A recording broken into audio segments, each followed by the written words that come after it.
Peace and blessings, everybody. Peace and blessings. Welcome to the September 12th, 2022 meeting for Community Board 11's Human Services Committee. My name is Isaac Scott, and I am the chair of the committee. This meeting is called to order at 6:06 p.m. Tonight, we are joined by Community Associate Marlene Pierre, the staff liaison to our committee. To conduct an efficient meeting, I'm going to go through a few ground rules real quick.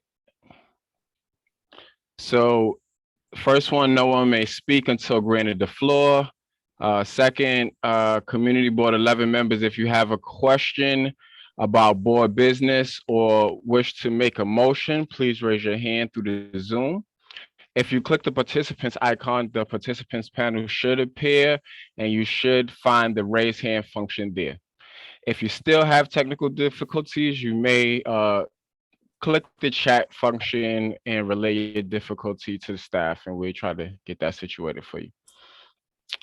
Thirdly, the chat function should not be used for CB11 business or questions about agenda topics. All such remarks should be made on the record by raising your hand through the Zoom, please.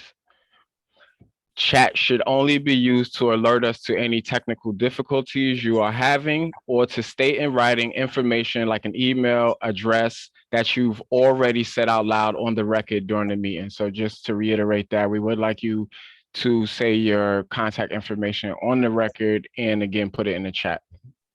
When a member is given the floor to speak, I will identify you and you can unmute yourself so that you can speak. Please keep your questions and comments succinct and germane to the discussion. Members of the public, if you have a question or a comment about the subjects on the agenda, please raise your hand through the Zoom and wait to be recognized. So with that being said, we are going to do roll call right now. We will now take attendance by roll call. Board members, you can unmute yourselves and answer present when you hear your name called. April Autry. Present. Juhad Chowdhury. Judith Fabaro.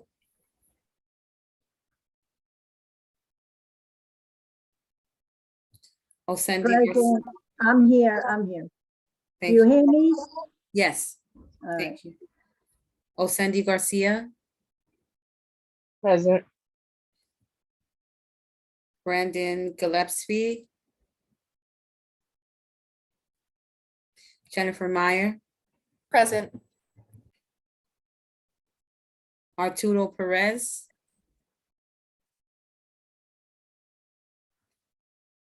Isaac Scott. Yes, I'm here. Robin Strachan. Present. And Anne Marie Vasquez. Present. Okay. You have a quorum. Thank Thank you very, very much, Marlene, and thank you everyone for being present on time. I appreciate you. The agenda for tonight's meeting was distributed ahead of time by the board office and was posted online. If there's no objection, we will adopt the agenda as stated. Committee members, if you object to adopting the agenda, you may raise your hand through Zoom. And I don't think I see any raised hands. Okay. Okay. The minutes for our last meeting were distributed to the committee members ahead of time as well by the board office. If there's no objection, we will adopt the minutes from that meeting. Committee members, if you object to adopting the minutes, you may raise your hand in the Zoom. Okay. Okay, seeing no objections, the minutes from the last committee agenda are adopted. They will soon be available on the CB11 website. I think they're already up there. So announcements, we're moving to our announcement sections. I have two announcements before I open it up to the floor for any of the announcements. The first announcement is regarding us being in this virtual space for our community board meetings. On August 28th, Governor Hochul extended the state's disaster emergency through September 27th, 2022. Until we hear differently, all meetings after that date will be hybrid with board members required to attend in person. So just want to give y'all a heads up that it's only extended through this month. So just the remaining meetings in this month will be virtual until we hear more. So we'll keep you posted. So please check for your emails and notifications from the board office. The second announcement I wanted to make was of a community enhancement conference, which is taking place at Another Choice Youth and Family Outreach, the Solution Center there, which is located at Mount Zion AME Church on 116th Street and Madison Avenue. It's a one-day community enhancement conference, and through strategic arts engagement, conversation, and workshops and different community engagement strategies, we're really looking to, I'm one of the organizers for the event, so I wanted to bring it to you all's attention, but we're really trying to bring together different cohorts of people, different organizers who are doing community-based work to offset violence and offset poverty in different areas, to learn and also to begin to implement some of that right here where we live. So we're not so dependent on, you know, the outside and politicians and other people to sort of solve some of the immediate concerns we have in our community. Some of them can be solved by us, you know, coming together, figuring out new strategies, and taking the courage to actually implement some of them, you know, and that's what it will take, some courage. So we're having a conference just focused on that. So it'll be entertainment and engaging. So I do invite you all. It'll be on Saturday from 11 to 4 p.m. Yeah, I'll at some point when I'm not talking, I'll put the information in the chat function for you all. With that being said, are there any other announcements from first board members? If you have an announcement, something you want to bring to the committee, to the floor, to the public right now, please raise your hand. Do we have any raised hands? Okay, I see. Yes, Robin. Hi, Robin. Hi, Isaac. Good How to you see you. Yes, it is. An exciting thing is happening this Thursday in Jefferson Park after 2 years of no event because of the pandemic. It's finally coming back. It's the Power of Aging Well Senior Health Fair. It is a combination organization between Metropolitan Hospital and our council member Diana Ayala and Union Settlement. There's lots of exciting activities. There's lots of vendors. The hospital staff are there to do a number of blood checks. It's from 10 to 2.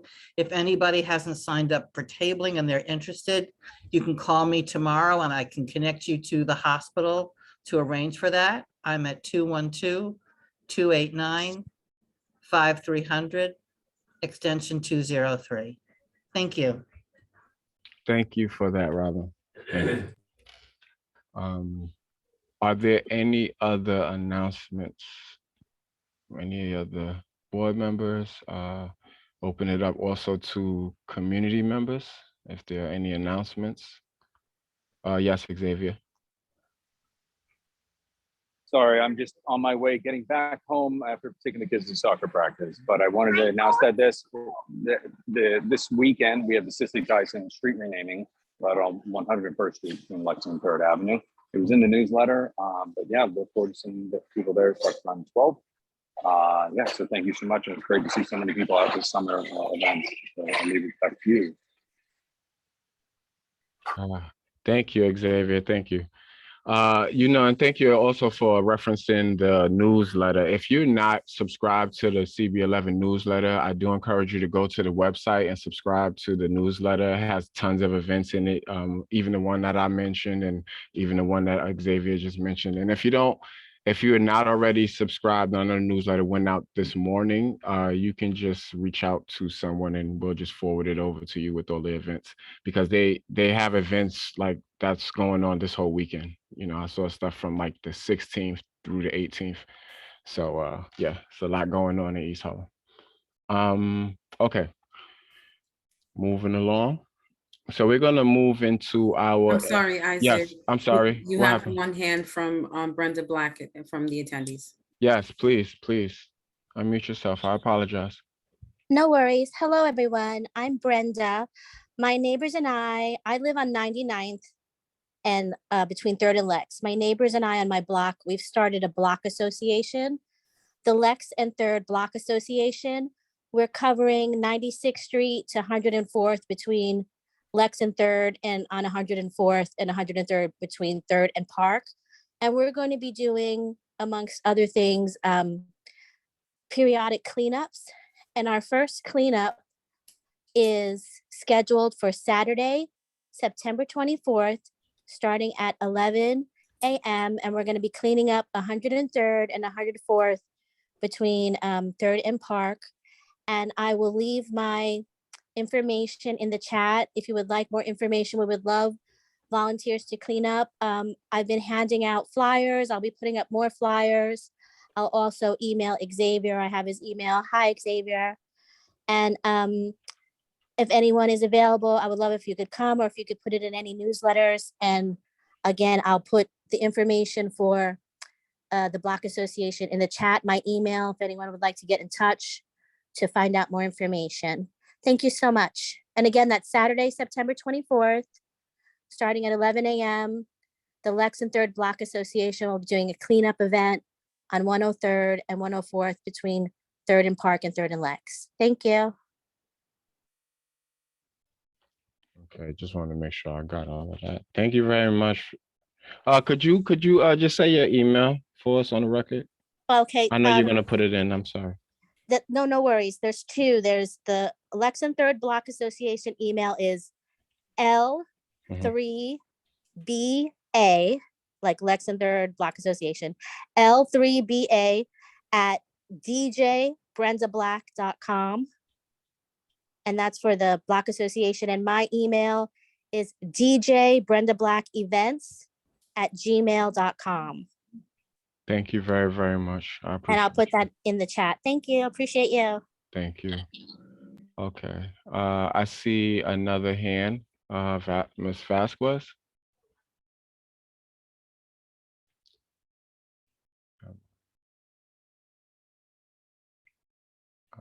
Hi, I'm sorry about that. Anne-Marie No worries. Vasquez from Borinquen Neighborhood Health Center. This Saturday, we are having our annual community health fair on 123rd Street and 3rd Avenue from 10 a.m. to 4 p.m. Everyone is welcome to come, get resources from many organizations, from our departments and our social services from Borinquen, as well as testings, screenings, games, activities, live performances. We're celebrating also National Hispanic Heritage Month, and we have a lot of live performances as well. So 10 a.m. to 4 p.m. everyone is welcome. I will put the flyer in the chat. Thank you. Welcome. Yeah, so that's going on. Yeah, so go there first, enjoy yourself, and find some time to make it over 2 hours. That's what's up, you know. Thank you. Hey, sorry, the chat is disabled. Is it? Oh. Yes. Uh-oh.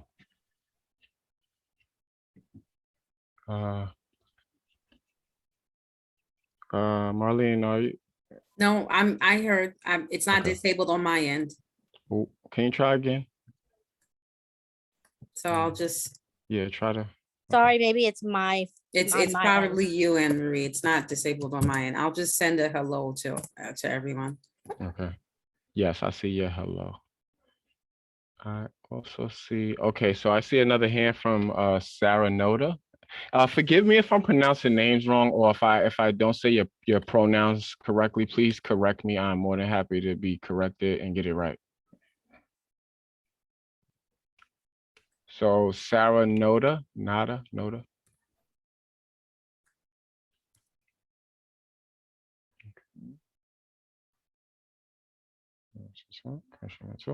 Okay, so she's there, but in order for her to speak, she would have to be promoted to panelist. So it's no problem. I'll promote her and then just send her back to the. I was just about to ask you that because I saw No that. problem. Okay, thank you.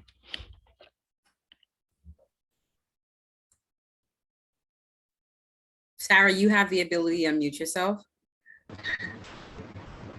Thank you. I was just raising my hand to let you know that as an attendee, the chat is disabled for attendees. I don't know if that was intentional or not, but since that was being discussed, I just wanted to raise my hand to let you know. That's all. Okay, I'll check that out in the background. That was not intentional. You all should have the ability to write in the chat and I'll check it out in the background. Okay, Isaac? Yes, thank you. Thank you very much, Marlene. We No appreciate problem. you. Thank you for bringing that to our attention too, Sarah. Okay, cool. So I'm talking about teamwork, make the dream work. All right, yeah. Moving along. So we're gonna go into our informational updates. The first update we have is from the New York City Department of Health and Mental Hygiene. I believe we have Pauline Ferrante. Hi, Hey. Mr. Scott. How are you? I'm great. How you doing? Actually, if it's Good. okay with East Harlem COAD, may I yield my time and our time to Dr. McCrae because he actually does need to leave at 7. So Okay. I apologize for the last minute change in agenda. I know that you asked earlier if there were any changes, but is that possible? I think it is. We definitely want to hear from Mr. McCrae. So Okay, great. absolutely. Yep. So Dr. McCrae, please. Thank you. I really appreciate it. Thank you so much. So I think what we'll do is we'll let East Harlem COAD go first, and then we'll go right into the to Dr. McCrae. Is that okay? That's great. And I'll be here all evening. Okay. Yes, you always are. I appreciate you too. Okay, so Selena, are you ready? Hi, everybody. Hello. Yes, Hey. I'm as ready as I'm gonna be, except that I Yes. need to be able to share Yes. presentation. And I'm wondering, one of my partners was on, can they share for me or is that not possible? Well, they can, but I don't want to offer Marlene. But Marlene, if you're not busy, could you Yeah. share? Oh, It's okay. If they're Sent a- panelists, who's your partner, Ms. Johnson? Evie Yeager. Evie, right. So she's able to share if she's a panelist. So I've Okay. stopped sharing, so she has the ability to share now. Okay, that's great. Otherwise, it's like one of those things where I feel like I'm tapping my head and my stomach at the same time and I can't do it. Yeah. So I'm gonna see if Evie can share. And while we're getting to that, my name is Selena Hernandez. Hello, good evening, everyone. I'm the captain and coordinator for the East Harlem COAD, and that stands for Community Organizations Active in Disasters. And before I talk about a little bit about that, I want to introduce my some of my team. So we have Carol Johnson on, and she's listed for some reason as Selena Hernandez, but she can wave and she's there. She's our disaster liaison and so much more. I have Evie Yeager on the phone, on the Zoom, in the Zoom room, and she's our communications specialist. And then our project director, I believe, is on too, and she is called Angel Palermo. So thank you very much. I haven't heard from Evie, so I'm not sure if she can share or not. So we're a coalition of we're a hyper-local organization, and there are organizations, local organizations, businesses, individuals, schools, churches, all a part. And what we're about is to prepare for and respond to and recover from disasters that impact the lives of East Harlem residents. Okay, she's having trouble sharing her screen. Let me see real quick if I can share mine again. Let's see. Oh, okay, I see it here. Clicking on. I will try my best to do this. Okay. All right, so we are a bunch of organizations. We have several members that are apart, from churches to local schools to Borinquen, who announced that they're having that programming this weekend. We also work in collaboration with the Red Cross, the Department of Health and Mental Hygiene. We just got recognized last year, I want to say, as a community emergency network, the CEN. And that has enabled us to not only have more funding to do the work that we do, because I will say we're super grassroots. And when we started, we had little to no funding, and the people on the board are not paid. We are volunteers. We just all have, we all have a stake. The stakes are high for us. We're members. We love our neighborhood of East Harlem, and we want to see a safer and more prepared East Harlem. So in the event of, let me go to the next slide. Okay, the role of the COAD. We try to focus on preparedness so that if things happen before an emergency, but there's also the cycle. It's preparedness, creating plans, doing drills, having events to educate the community on things such as go bags or stop the bleed. Then we respond, identifying local resources, communicating with partners, linking people together to see what would best help them. Recovery is kind of where we are now, right? We are sort of recovering from COVID. Things are sort of have opened up and will open up at the end of September, but we're still in recovery mode, depending on who you ask and what organizations have survived during this or not during this really challenging time.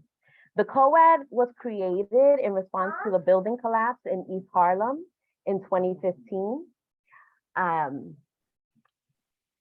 We realized that one of the things that my partner likes to say is YOYO. That's her motto. You're on your own.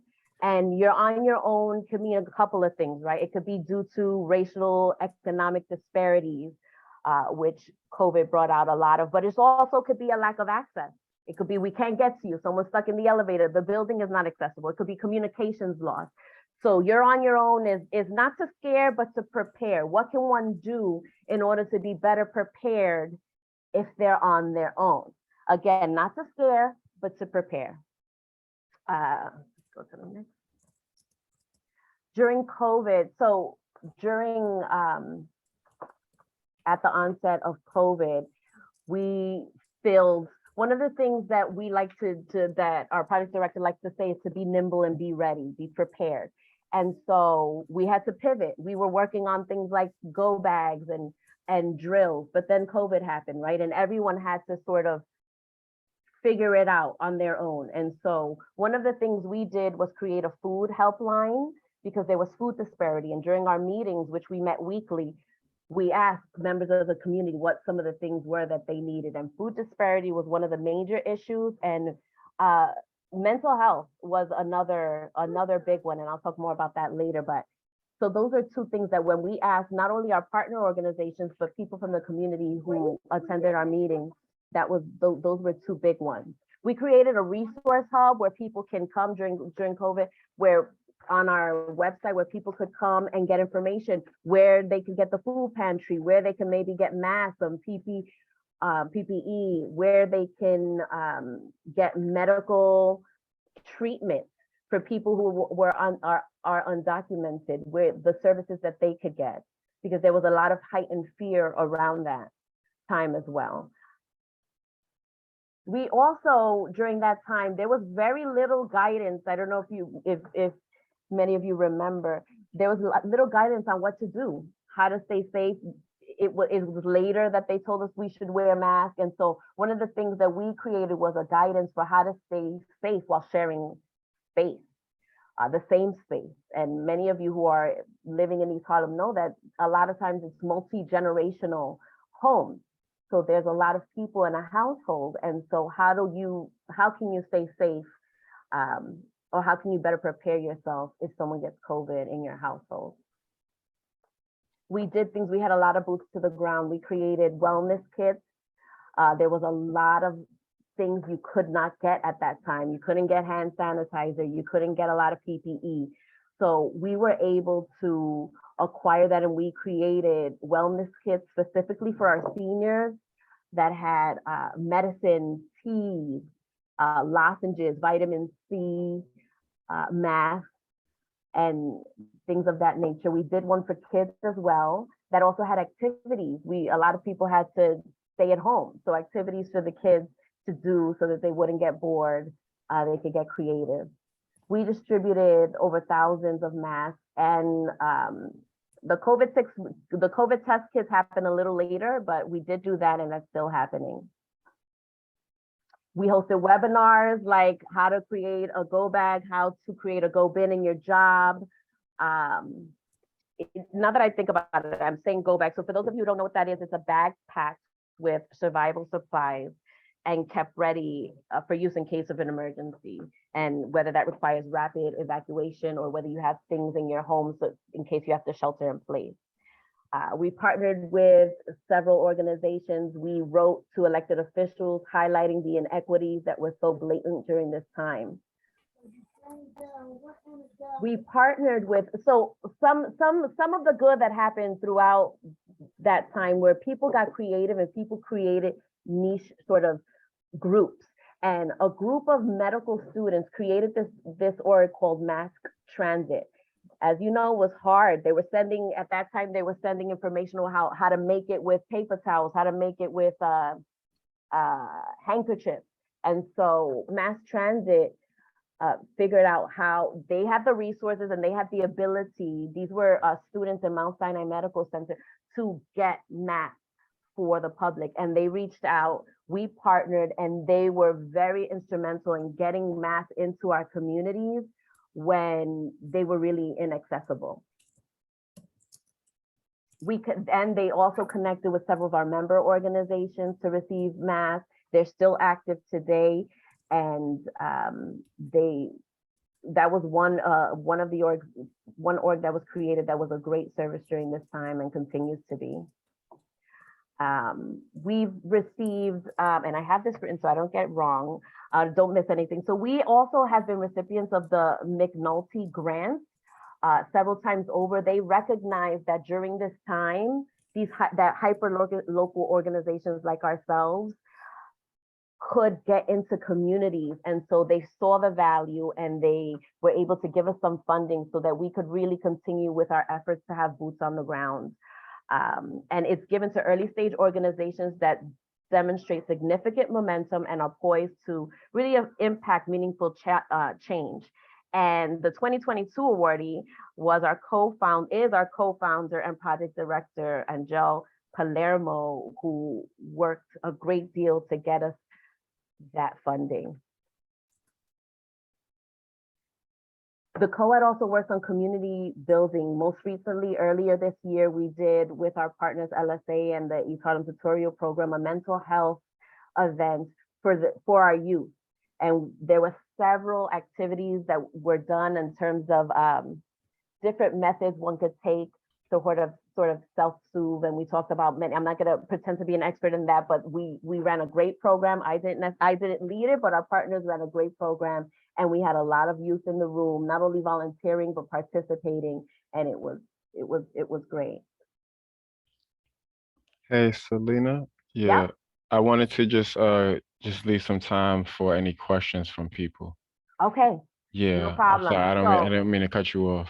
Okay, so then the last thing I just want to say is that we have a lot of mental health resources on our website, which is the eastharlemcoed.org.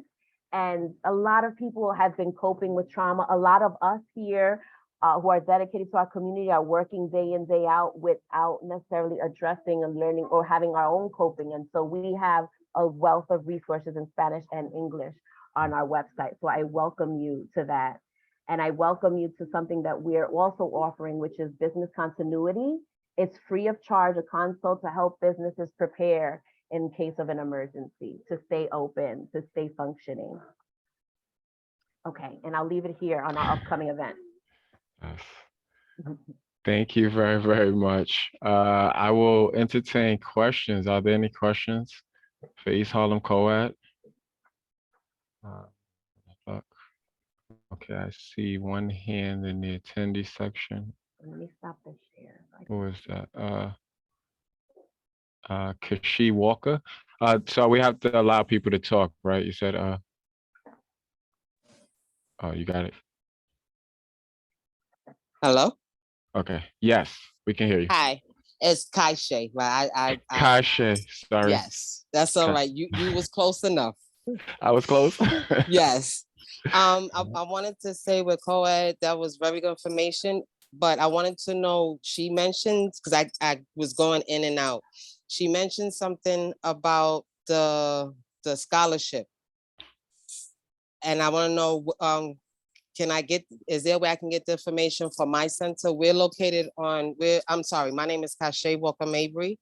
I am the office manager at Beatrice Lewis Adult Older Center. And I would like to know more information about the scholarship that she was talking about. So, you mentioned you dropped in and out. I may have confused my words, but what I was talking about was funding that we got, the East Harlem COAD got to function, because we weren't functioning with a budget. It wasn't a general scholarship that we offered. Oh, okay. I missed. Okay. Thank you. I also mentioned East Harlem Scholars Academies. That could have been it too. So my apologies. There's no worries. I'm always looking for ways to improve our centers. Okay. Thank you for that, and I'll keep that on my radar too. Just thinking about that. Okay. Any other questions for East Harlem COAD? Okay. Well, we're gonna.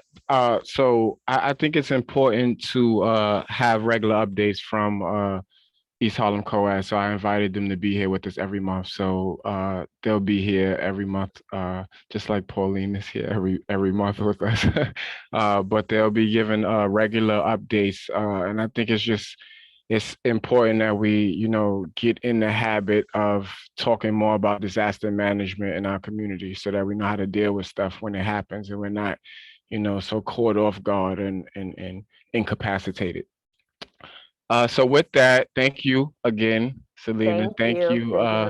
No, I'm gonna put in the chat when our next meeting is. It's gonna be this Thursday, and all are welcome to attend. Thank you. And thank you, Ms. Johnson, and thank you to the rest of the East Harlem COAD team for being here. Our pleasure. Thanks for the invite. Of course, of course, of course. All right, so with that, we'll transition into our presentations. We'll have our first presentation from Dr. Michael McCray, the Acting Executive Commissioner at the New York City Department of Health and Hygiene. Thank you for your patience, sir. Appreciate you very, very much. And thank you for being here with us today. Are you able to unmute yourself and speak, or do we have to? Yes. Okay, cool. All right, so I'm going to be quiet now, mute myself, and it's on you, big brother. All right. No, I'm happy to be here. I've been before folks here in the past. I think it's kind of really fitting to have the presentation right before this, and particularly kind of the focus on mental health and kind of what that's doing, or how we want to play a role in that process. I know specifically I'm here to talk about the OPCs, the overdose prevention centers. One of which is on 126th Street. And I'm sure you folks have heard this before, but I want to just reiterate that we have seen a steady increase of overdoses across the city. 2020 was our highest year on record for overdoses, and actually, what we're expecting for 2021 from our data lets us know that we're going to see it be even higher, in 2021. In 2020, I think there were a little under 2,100 people, and we're going to have well over 2,100 people who died from overdose in 2021. You all may also have seen we have a map that looks at where kind of the highest concentration of overdoses are happening. And what we know is that East Harlem is greatly affected by the overdose epidemic. It is not the highest place, but it's definitely I think 2 or 3 on the list. Behind the Bronx, South Bronx, you have East Harlem, and you also probably know that East Harlem, along with other areas, that, there are certain areas of the city that have just huge health disparities. It's not only mental health or substance use, it's also physical health, lots of different kind of health issues that are in the area. I know, like I said, I've been to the space before. I have kind of I've heard concerns. I think the Department of Health, we are very much committed to addressing, talking to, connecting with folks, but really feel like the time is really now to address this, because we're losing people, every 3 to 4 hours to overdose. So I kind of I wanted to kind of just come, avail myself, and kind of hear from folks, also to have a dialogue around kind of what's happening. I will say that as Department of Health, we do have a very strong commitment to the overdose prevention centers. We think it should be a citywide strategy, and we hope to continue kind of building that out. But we know that right now we are saving lives. That has been very clear to us in our data. Over 22,000, visits to the OPCs, and by almost 1,633 individuals, unique individuals, and about 462. I'm sure by now it's been more times where we've intervened to during an overdose. Those are 462 lives that have been potentially saved. And we here as partners, we want everyone to recognize that there is that there is this very real thing that's the overdose epidemic that's going on. You all see it, we know it, and figure out kind of how we can continue to work together to really address the kind of problems, with a specific focus on the OPCs right here and more as well, because we are, the OPCs are part of a larger harm reduction strategy that we as a city are kind of employing. It's only one piece, but there are many, many different pieces that we would like to put together that really are going to address the kind of totality of the overdose epidemic. So that's like my brief intro. I'm happy to take questions, here and kind of exchange from with folks. So, thank you, Doctor. I appreciate you for coming and sharing. I have I guess I have a question, and then I'll open the floor for some more. I know folks have a lot they want to say, but I think that to me, the biggest thing that I've been hearing and seeing is the issue of public safety around the OPCs, and I'm wondering if this is part of a larger city initiative strategy to be harm reductive. Then what is the strategy to ensure, that around, that there's not activity, around the sensors and close to areas where children occupy. We continuously seeing needles and other sort of paraphernalia, and it's just not safe sometimes for folks to walk around, especially those who live in those areas, in that part of East Harlem. So that's the first thing. It would be good if you could just like address that straight up. Like, what is this like? Do y'all care? Do you not care about that? Like, is that in the strategy, in the book plan, or in all of that? Like, what if you're here to work with us on that? That's the biggest issue, first and foremost. So what can be done in that area? And then I guess, there's from there, then I guess we can go into the conversation of,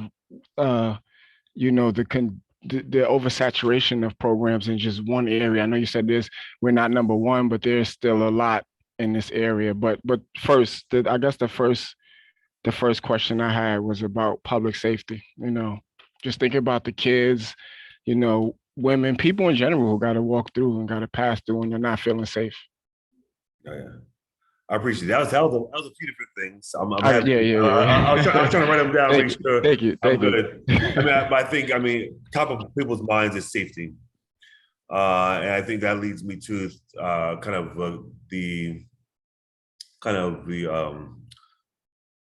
the kind of fact that this is kind of this is a multi-agency kind of thing, right? This, as a city, we're trying to address these concerns. We are specifically around the OPC work. We're in close contact with. We work closely with DHS, because we know lots of people who are going to the OPCs are homeless. We're working closely with NYPD as well in the area, who's also monitoring kind of activity and kind of like, drug arrest. This is a multi kind of agency kind of effort in general. I think we recognize the kind of people's concerns, valid concerns around public safety. We know that there, across the city, there's been an increase around, concerns around public safety since the pandemic. So yes, we are taking. We're very much. You guys care. Like I was like, dang, like really? I absolutely care. This is our city. And we want to make sure that people feel safe. Not only are safe, but also feel safe. This is a kind of agency, multi-pronged kind of work, and it's complicated. It's really, really complicated. If we could all kind of snap our fingers and make it go away, we would do that.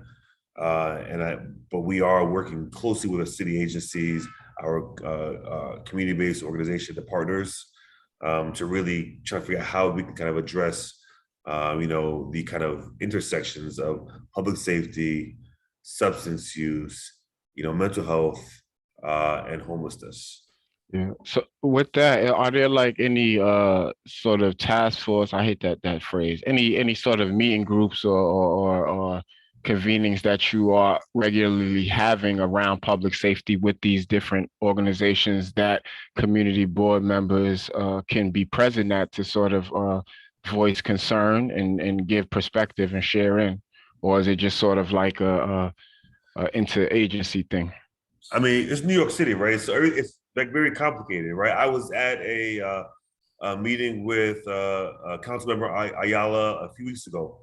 Kind of having kind of various same conversations.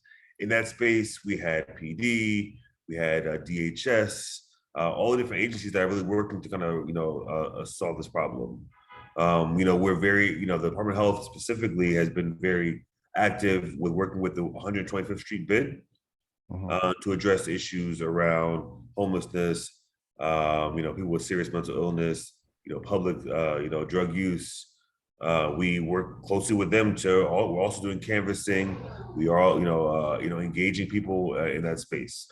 I mean, our larger kind of, our strategy is around harm reduction. So we know that even when you are doing outreach, it may not be that first time you connect with a person, or the second time, or even 10th time. It may be that 11th time that you reach with that person, or the 20th time we connect with that person, and they may be really, willing to talk to you, to engage in the service you're providing, and get connected to other services. So I'm sorry, I think I probably kind of meandered there, but I think we are really putting so much effort into really addressing kind of public safety, public drug use, mental health, and homelessness in the area. Thank you for that. I'm gonna entertain some of these hands and hold on real quick, just so you had another few pieces that I wanted to kind of address really quickly. Yeah. So you talked about kind of the needles and having kind of those out and about. Also significant, we take that very seriously. We understand that that's not the kind of quality of life the individuals want to kind of have. We also, I think part of it is our education and awareness is that actually on point. If you call them, and we can give you that information, you can call them, and whether it's one needle or a stockpile of needles, they'll go out there. They'll send people, immediately out there, or once they have folks to go out there, they will send people out there to pick up those syringes. So I think it's not the end all and be all. Parks is also out there. I mean, again, there's multiple agencies that are kind of really coming together to address the issues around syringes.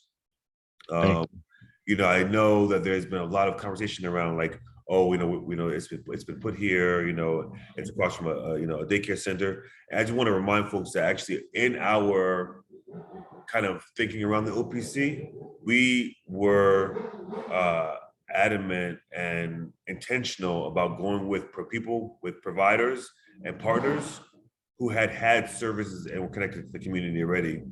The one on East Harlem has been there, I think, for over 23 years. That same provider has been there for 23 years. Again, the OPC services is an additional kind of supervised consumption that was added on to a number of other services that were already being offered there. So they were already offering syringe exchange, access to mental health, substance use services. All these things were happening there, and they've been adding to the list of their portfolio. So that I want to just, I know that oftentimes there's like maybe I don't want to say a misnomer, but maybe not a full understanding of kind of like, these are people who've been part of the community and they have been there for, a very, very long time. I'm trying to go through all the points. I appreciate you. Also been a lot of kind of concerns that are brought up around oversaturation of services.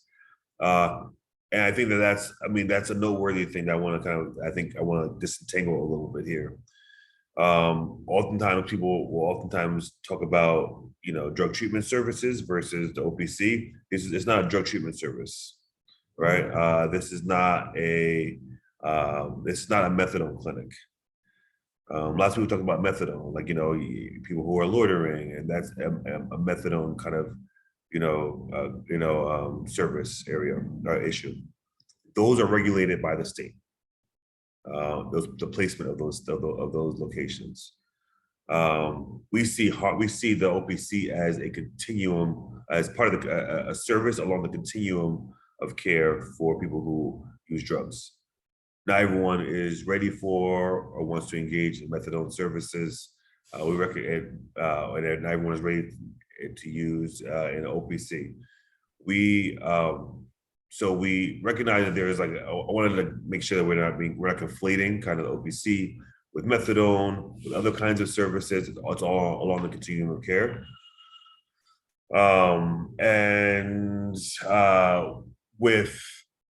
I think you're telling me, I think maybe I can stop there. Like, just those are some of the things that kind of came to mind as I was thinking about, the questions you put forth. Thank you very much. I appreciate you doubling back on that too. I was going to yield some of my time because I know some of the same concerns probably would have been articulated better by some community members, but I appreciate you taking the time. I hope that everyone was listening to a lot of what was said. Please don't re-ask the same question when you get the floor, but I do want to entertain first Carol Johnson, and then we'll go to Xavier, and then we'll hear from some of the attendees, people in the attendance section. So Yes. Carol, yes, go ahead. Thank you for recognizing me. Doctor, yes, I was at both of those meetings with Council Member Ayala, and I asked the question then. Having watched over almost 35 years of being clean and sober through AA and NA, I often wonder why, although those programs are not being integrated, 87 years for AA and 67 years for Narcotics Anonymous, where hardcore people have actually walked in those meetings off the streets, because when they get sick and tired of being sick and tired, you never know when it's going to hit. I walked into a meeting one day almost 35 years ago, and I've been clean and sober ever since. And my question is why these programs, literature, information is not being distributed to these people, information about going into rehab, into detoxes. I mean, they started closing up all the treatment centers in Harlem, and then you began to see more and more and more addiction problems, more and more people hanging out the street. 126th Street is getting scarier and scarier. I remember I was sober when that place opened. My sponsor worked in the one right around the corner of 125th Street. And even now, 5 minutes to get down the block, because it's oversaturated with people just hanging out across the street from the ABC. And it's scary. But I want to know why more programs are not being introduced to help people not only get clean and sober, but to clean their body out, as opposed to giving somebody a place with no information to just constantly inundate their body with poisons, as opposed to cleaning yourself out, staying sober a day at a time, going to doctors, starting to eat better and live better a day at a time. I think it was Johnson. I remember you. I remember you from Councilmember Ayala's the meeting a few weeks ago. And again, I really appreciate your perspective and your experience. I think it's very valuable. I think it's along the continuum of people who want services, right? At that time, you were ready for that. I don't think there's been anything that's been de-emphasized or discouraged by the Department of Health. We recognize that people are at various places at various points of their lives, and everyone's not ready for a 12-step program.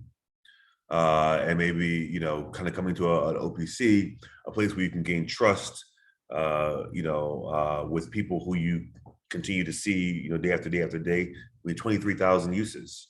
It helps us open the door for people to kind of be on that path of recovery.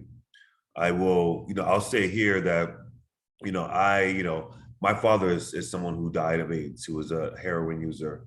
And I think to myself, at the time, if he had access to, clean needles, maybe he'd be alive today, right? Maybe he wouldn't be. But I know that he clearly was not ready to stop using, at that time. And so I think it's part of a harm reduction, approach, and it's recognizing that not everyone is at the same place at the same time. And I'm when I hear stories like yours, I'm always like, that's amazing, that's dope. Everyone is not where you were at the time when you're ready to accept those services, when you're ready to say no. And I think we have to just recognize that. I think as a public health agency, we have to recognize that there are people along the continuum who need different kinds of support. And the OPC offers a specific kind of support for that person.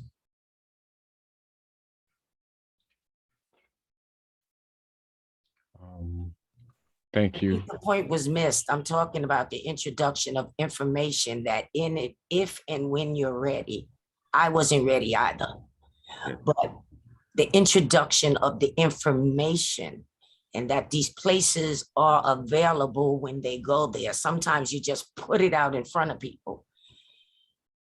And well, those various services, all services are encouraged by the OPC. I mean, they're willing to be people where they are.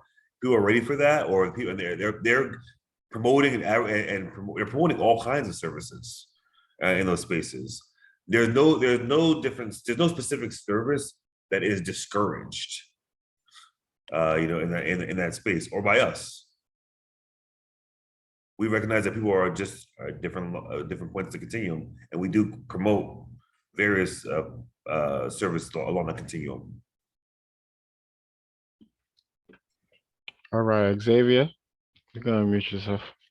Hi, Dr. McCray. Thank you very much for being here. I'm going to try to be as rapid as possible, and I apologize. I'm off camera because I'm dealing with my wife is traveling for work, and I'm dealing with the whole family on my own, and I'm managing normal family duties, as you can imagine, as a father. Also, too, my heart goes out in empathy for the loss of your father. Like you, I lost my uncle, who was my best friend from substance abuse and HIV/AIDS. And one of the parting words in the summer of 1996 he shared with me was, Xavier, you got to get clean. It's a choice you got to make, and it's one you struggle with every single day. But once you're committed, you do it. And so that left an indelible mark. I mean, we sent a series of questions to you that specifically dealt with metrics. And I also went back to the meeting that you attended in December last year. And I know you were just kind of getting your feet under you and responding to the community outcry because of when Dr. Cunningham came in October and withheld the information that they were going to cite it here. And even though they claim, and not just with myself, but also our district manager in a subsequent call, where we were very direct, and you were going to search through the emails and try to figure out what happened and why there was a miscommunication. Since that time, I've also had an interaction with Kaylin C. from On Point, who disclosed that when they were already prepping as far back as August and September, and she had offered to come before our meeting in October of last year to say, yes, we would be willing to come and say, we're going to try the program out here and pilot it here. But she was told by DOH, MH that, no, leave it with us, we'll handle it. So given that, we haven't seen, and I know you said you're going to chase it down, so we need an accounting and a reckoning of why the community was not disclosed that this was going to happen. I think that's why there's a lot of pushback, not just on this, but the citing of it, because the metrics were that the South Bronx was higher for overdoses and Staten Island was second, and you had to merge East Harlem and Inwood and Washington Heights to get us closer to third. So I just want to correct that. And again, because we hold 12% of all clinics, including what NIRE offers, and 70% of the participants in this community, and this is from Oasis's records, are not from our zip codes. And according to NIRE, they say 100% of their participants are from the neighborhood, but we can't get an accounting of zip codes for them either. And when I spoke to Pauline, she said, no, they should be able to give that to you, but they've been reluctant to provide that data. So again, I go back to the original questions we sent. What metrics were used to not go to the South Bronx and not go to Staten Island? So that's the first question. The second part of it is into the community comments that we've seen. From January to June, I spent 2 weeks intermittently, incognito, if you will, observing.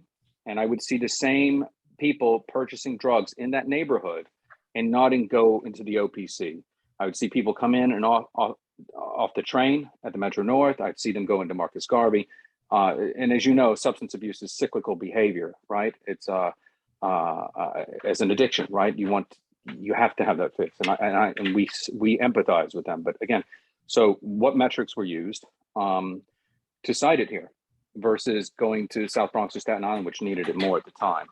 And then I'll follow up with a couple subsequent questions to that end that deal with holistic community health, health equity, and our youth.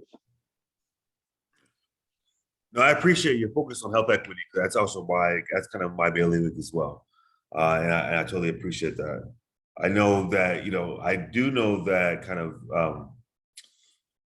let's start with the kind of placement.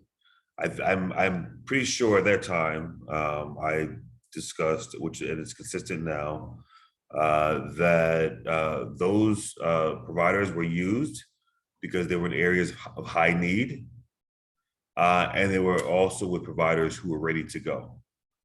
On Point or Washington Heights Corner Project and NIRE both had the kind of prior experience in their staff, the kind of knowledge. They were ready to go. They were ready to execute this, and so we felt comfortable going with them. That is not to say that that East Harlem had the highest rates of overdoses. It's also not to say that East Harlem had rates of overdoses that were not significant or concerning. So I've also been pretty consistent that we want to see this as a kind of a citywide strategy. So that to say, He's licking my plate. Good. Sorry. That's all good. And also to say that, I'm so sorry, my cat's eating. It's a miracle. Okay, and also to say that there are significant needs there. We want to grow the OPC work that's happening around the city, and so yes, it's not the highest in the city, but it's undeniable that it's not an area of concern. So I think when we talk about metrics, it's not just solely based on the kind of discrete number, but also the providers who are able to kind of to get that service together. I also understand that when Dr. Cunningham came, I think in October, no decisions had been made. No decisions had been made about where it was going to be placed. And so, while I was not at that meeting, I do understand just historically that there have been no decisions that have been made around that in October. Okay, sorry to interrupt real quick, because I know you expressed that you have limited time, and I want to allow some other members of the public. I think it's important for them to be engaged too. But according to my interaction with Caitlin C., which was, I would say at best, very contentious and adversarial when directly asking pointed questions, that was not the case. So we've been trying to engage Dr. Cunningham to invited multiple times and no response, just like it's taken about 8-9 months to have you at the table, and thank you for being here. So I just, again, with going back to the metrics, and again, that's when we addressed this in December last year, was you were going to research all the emails and everything, but according to Caitlin C., she said the decision, they were ready to present in October about this. So I think that's why there's a lot of community upset, because that was the opportunity. And if it had been made, we had said in that dialogue, come back immediately and let us know, because the community needs to be engaged. And that was a mess. It wasn't just a mistake. That felt like a lead balloon. It should not have happened ever. But I want to move things along with metrics again, because we're talking about it's not ready to go is one thing, and that would have been something that should have been part of the dialogue. When we look at the metrics, though, we're looking at zip codes. We're looking at and I understand like this one was activated. It could go. That brings up another question: is that Caitlin C., and you were in the meeting in December, they admitted to enabling users prior to being officially announced, which is a violation of federal law.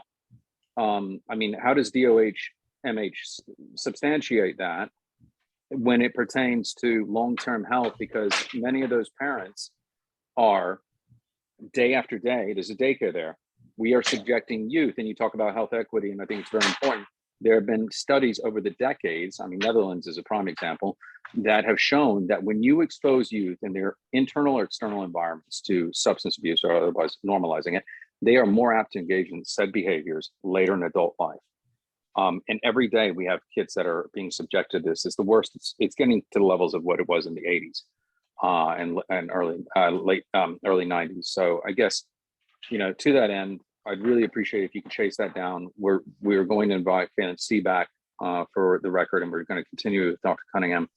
But why was it not considered about the proximity of youth? Because again, we're doing harm to multiple generations, the youth, with considering this. Because again, I welcome you, and I would love to host you up there, and you can see the dealers. You can see it in the Netherlands. They take a hard line with their OPCs. Right? You either go to jail or you get treatment. And if you're not ready and you're that 1%, then they help you with safe usage. So I think, and they did this from the 70s. So again, was that considered and discussed at DOH-MH, and especially a community that has been disadvantaged for generations, from my grandmother who's 97, who remembers it and tells me stories. So I want to hear a little bit more about that, about the thought and the process of that. You mentioned several different pieces. Can you kind of narrow down specifically what are you asking? Which question specifically? I'm sorry. Okay. So was DOH-MH fine with NYRE operating? So first question, were they aware they were operating and enabling usage prior to it being online, which is a violation of federal law? That's just a yes or no question, and then we can move on to the rest. So I don't speak, DOH-MH has always been a kind of close partner with NYRE. NYRE's operations, like I said, they have been there for 22, 23 years in that space. I'm trying to understand kind of specifically what was said, and I'm just as a recollection. So my question is, what was DOH-MH aware that they were, because was said in December of 2021, they were operating and doing this unofficially, and they just formalized it, which again, because it hadn't been authorized by DOH-MH, is a violation of law. So was DOH-MH aware of this at the time, and were they approving of it? It's a simple, kind of yes, no, and then we can move on to health equity with our youth and being exposed and traumatized day in and day out. And I visited all the schools that are near there, needles constantly there. And I've connected them with NYRE, but that's still, a lot of that damage is done. So Yeah, I personally was not aware of kind of that happening at that time. Okay. You know, I mean, we support kind of OPCs that have been sanctioned. That we've been working with closely on their policies. Again, the OPC has been there for many years. I think even before the school was there. And so, there wasn't an introduction of a new service or a new building that was there, or new program. It was a new service to people who had been using the program for years and years and years already. Many of the people who are there right now are people who have been known to them for many, many years. Okay, so that's fine. What I think will be helpful in the interest of time, because I'd like to move it along so other questions can be asked. We sent you a list of questions to Pauline, who was really lovely to spend an hour on the phone with me after chasing down to get a meeting with you and you back at the table. If you wouldn't mind giving written responses to those, it'd be helpful, and then digging through those emails to see where the missteps were. But let's talk about the youth. And further to, I believe it's Carol John, who just spoke about her beating addiction. This 125th Street has become worse. And I also do want to partner because there is something important for us to consider, which was New York State Senate Bill 2523, which decriminalized and actually with many of use of opioids through needle injection. And that opened a lot of the floodgates, and that happened in the summer of 2021. And I understand the catalyst for it. But again, not learning from lessons which they cite over in Europe, it opened the floodgates for use. And many of the people are not engaging as much as they should do with the OPC. So as a result, where Marcus Garvey 5 years ago, you could take your kids in during the day, now you can't without seeing injection happening, and over in the Northwest and generally on top of what they call Mount Morris. So what can we do? And did DOH, MH consider with the proximity of schools, the traffic, et cetera, and so on when it comes to youth, and how can we prevent them from being traumatized?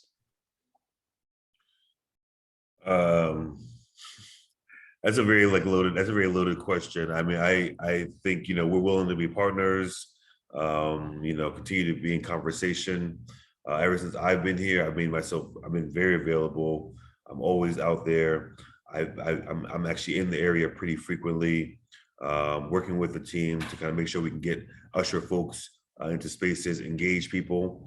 I've engaged people multiple times. I know how hard the work is.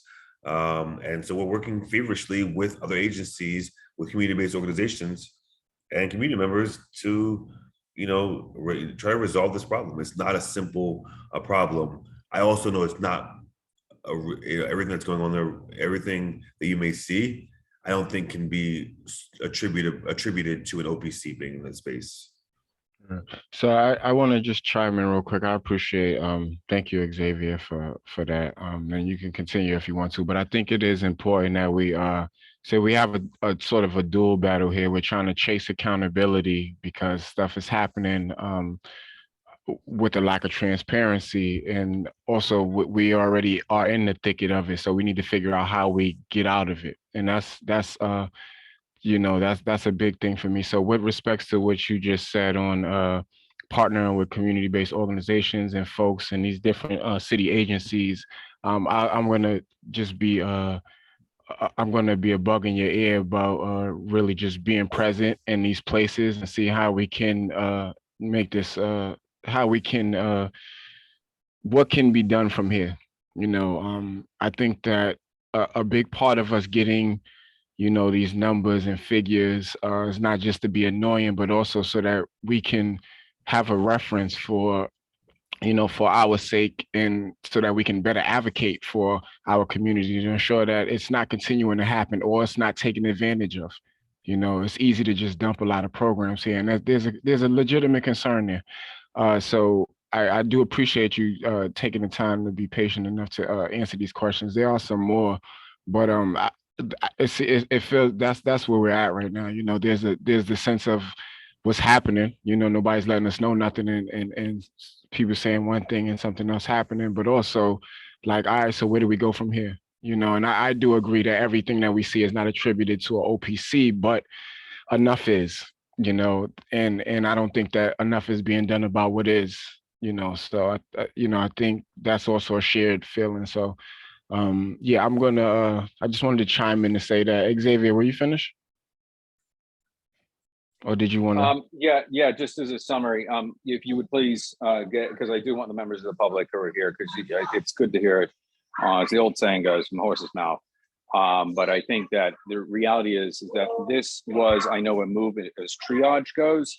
And you, as an allopathic physician, understand that much of it is crisis intervention care. We should really be directing the step towards holistic and preventative care at this point. And regrettably, and having witnessed it again firsthand, I welcome you to come with me. I'll show you the hot spots.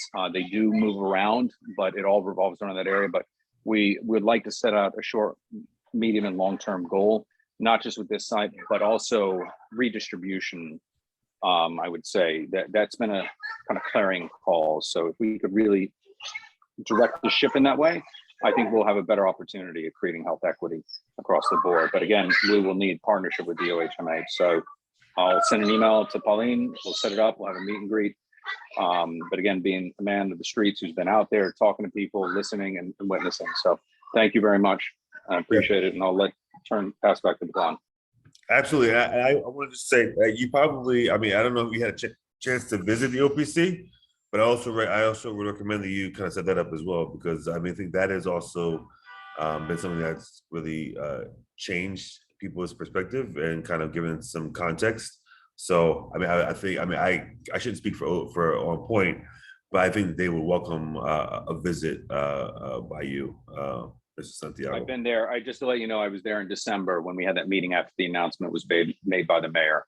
Okay. I was in that room with Angel and Nilsa and the others, and yeah. So I've done that. It's more about how it's impacting the community, and that can be attributed to its siting, along with the bill I mentioned, which opened the floodgates in that way for the dealers. But anyway, let's move along. Sorry. Thank you very much, Chair Isaac. I'll leave the rest of the time for you to manage. Thank you. No worries. So I'm going to Eva. I see your hand is up. Can we do we have to promote Eva to speak, or she go for it? No, she can speak, Isaac. Hello, Hi, Eva. can you hear me? Yes, we can, loud and clear. So I think in the spirit of talking about going forward, there are plans we've heard plans for the safe injection site to open for 24 hours a day, and also for On Point to purchase their own building so that they are no longer leasing. I think that given the controversial nature of it and the negative impact it has on the neighborhood, we should make sure these two plans going forward does not happen. And if it happens, it should be contingent on multiple things, including redistribution of existing needle exchange and methadone treatment program. That's, as we all know, was overly concentrated in Harlem. And also the city and state to refund a lot of the defunded drug treatment capacities over the last 10 years. Because clearly, I think looking at how many of these treatment centers were defunded, make me think that the safe injection site is just a cheap duct tape to patch people's life together because the government doesn't want to spend money to provide real quality treatment to people. And then, so anyway, so my main point is I hope the community board will help make a statement to prevent the purchase of the building and 24-hour operation from happening. with the Hi, it's community Pauline. president? I just really, in an interest of Dr. McCrae's time, because he does have to go to another meeting. As I mentioned, I'll be here all evening, so I am taking lots of notes, and I also want to, so Dr. McCrae, if you need to go, please go ahead and do that. I will be happy to take on the questions from the community board and to connect with the other agencies that sort of oversee some of the concerns that you are all expressing tonight to make sure that there is an interagency approach to this, but also I see a lot of the word transparency happening in the chat, and I agree 100%. You know, the health department, we do really try our best to be as transparent as possible when it comes to engaging with the community on programs that we are working with or supporting. And I know that with this particular program, it was a little bit rough, to say the least, in the beginning of it. So again, I'm here all evening. Dr. McCrae needs to run, and I will be happy to address and take on. Well, can I ask Dr. McKay the question, which is that safe injection site in theory can work, but if it's only in 1 or 2 places, it attracts drug dealers from all over New York City to concentrate the effort and market here.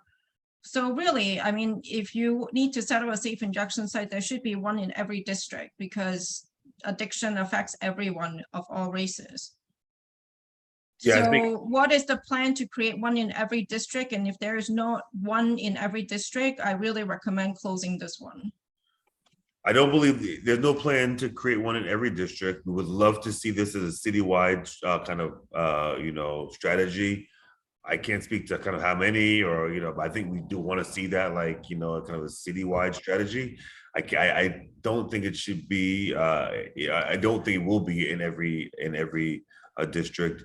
And I think at Department of Health we do feel strongly that this should be something that's open more than less. So I think we are looking for something that's more. Then why not put it in all the hospitals? Why does it have to be a separate center? Okay, so I'm gonna chime in. I try not to ever chime in because I like to let folks speak. Someone asked a question in the chat. Everyone permitting is allowed to ask a question. You just have to wait your time and your order. Mr. McCrae, Dr. McCrae, if you do have to leave, if Pauline is able to answer these questions with the same accuracy, I think there is the degree of your presence. We appreciate the time. I know you said 7, but it's like 7:25. Yeah. We appreciate. My mother's leaving. My mother's visiting, so I'm trying to like see her off at the airport. So I want to be here to answer questions, talk to folks, but like she's leaving, so I want to make sure Okay, so we can we won't keep you, but I will follow up with you with like literally like everything that I'm seeing specifically in the chat, but just following up on these initiatives for enhancing safety around the spaces and just talking about that conversation of public safety and the Department of Health's role in it too. Thank you. Yeah. So we can, I guess for the rest of the questions, Pauline, are you able to? Yeah, I mean, I'm happy to take them on. And if I am not able to address them, of course, I'm going to go back and get the right answers for everyone and be accountable to that. And, of course, when it comes to public safety and all the quality of life concerns, we are committed with working with all of our partner agencies on addressing those concerns. And like Dr. McCrae mentioned earlier, it is a multi-agency response. And so again, we are present in the council members task force. We are present with the bid. We are part of the mayor's recovery meetings, which cover all of Manhattan. At least I am. So I want to let the community know that I really am committed to making sure that your quality of life concerns are heard, but also addressed in a way that is responsible to you. But a lot of these things, are outside the purview of the health department, but that doesn't mean that I can't utilize my role in a city agency to lean on other city agencies and really ask them to, be more supportive of what the community is requesting. So again, I'm very committed to making sure that all of the concerns you all are bringing up will be addressed, with other agencies as well. Thank you very much, Pauline. I still see raised hands, so I'm going to entertain those raised hands. Mark Moses. Yes, thank you very much. I know Dr. McCray has left, and Pauline, thank you for taking these answers. I don't see with a safe injection site an end game at all. And I think we've just heard from Dr. McCray, who has just told us that these sites will not be in all districts and neighborhoods. In fact, I can guarantee they won't. If you want to really see what happens with these safe injection sites, which is an experiment right now, and I understand it is a problem, but what people have mentioned tonight have been great from the community. If you want to see the end game of this, go to YouTube or go to Vancouver and type in East Hastings. You will see at least a dozen videos on what happens after 20 years of safe injection sites. And what happens is this: they move the safe injection sites to a neighborhood like Harlem or the South Bronx, and that moves the drug addicts to that area. And then they put a ring of police around it, and it becomes a drug addict ghetto. It's too bad that this happens, but this is what is happening with this. A safe injection site just in Harlem saying, oh, the clinics are already open, so that's why we chose here, is nonsense. That's just an excuse. What they want to do is clean up Midtown. They want to clean up the West Side, the East Side, the Village. There might be one in the East Village, maybe. But for the most part, it is going to turn into what you can see. You can see the end game here in Vancouver. They did this. They've already done it. This isn't brand new. This has been going on 20 years. And if you go there, you can go to that neighborhood and see exactly what it is. And it is the saddest place in the world. The kids I saw there that were 20 are now 50 and they look like they're 70. And they're all in one area, huddled around and in, you know, these buildings that are bombed out. They just left them there like District 9. It's ugly. And that's what they're doing here. And I'm sorry I'm upset about this, but I think a lot of people are, because this isn't the answer. This isn't to get people off drugs. You can't open a drug clinic, have someone overdose in your clinic, stick them with Narcan, and then say, hey, I just saved a life. That's number 475. I don't believe that, but that's just me. But that's my opinion. And I'm glad people are asking great questions with less emotion than I am tonight. But that it makes me upset when I see this going on, because I do not think this is an answer to get people off drugs. I think it's a Band-Aid, and I don't think it works. Thank you very much. Thank you, Mark. Thank you, Mark. And your passion and your emotions is right on point. We appreciate you. Thank you very much for sharing that. I'm going to entertain the next person. Jermaine. I didn't want to attempt the last name. Forgive me.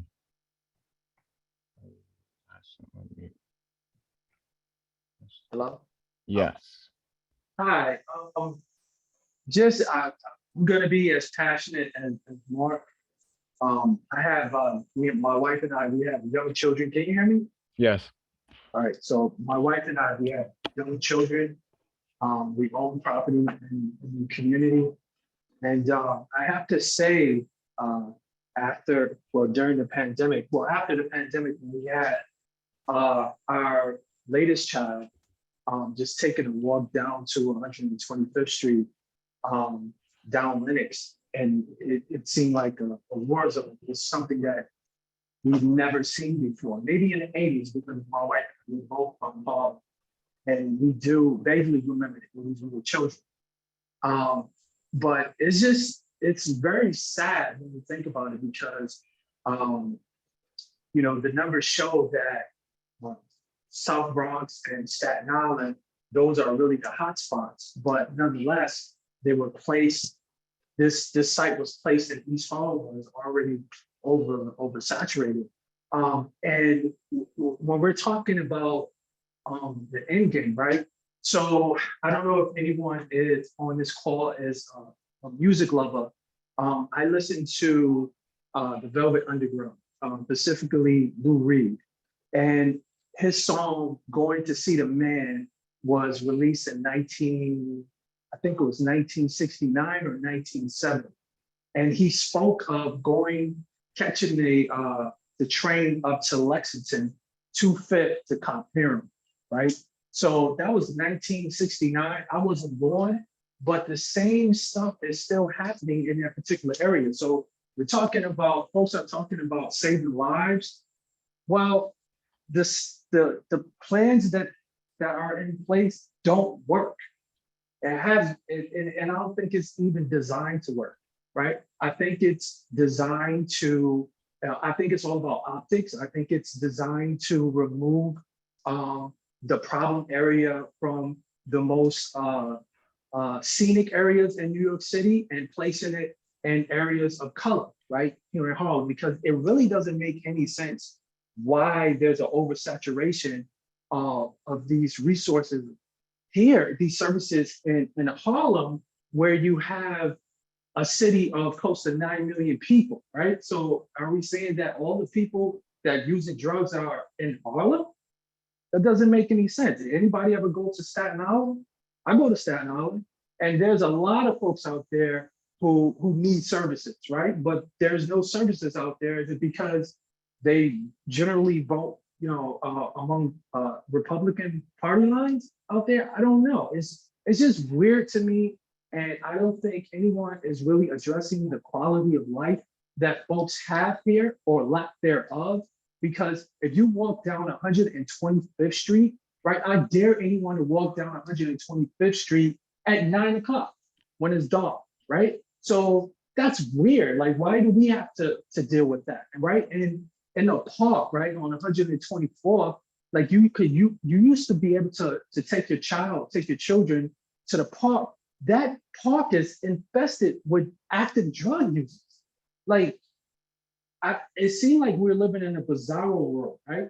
And no one is really addressing the quality of life. Is it because we're Black and brown, we're used to this? Like, I don't understand this piece, right? And I don't think no one is really addressing that why are we subjected to this, why are we subjected to this optically, right? So when in fact, this is a city of close to 9 million people. That's all I have to say. No, thank you for saying that, big brother. I was having this conversation with somebody the other day, and it does come a lot down. It very much, unfortunately, comes down to a lot. There's a lot of root causes there, but I think one of the things that's been lacking is advocacy from the community.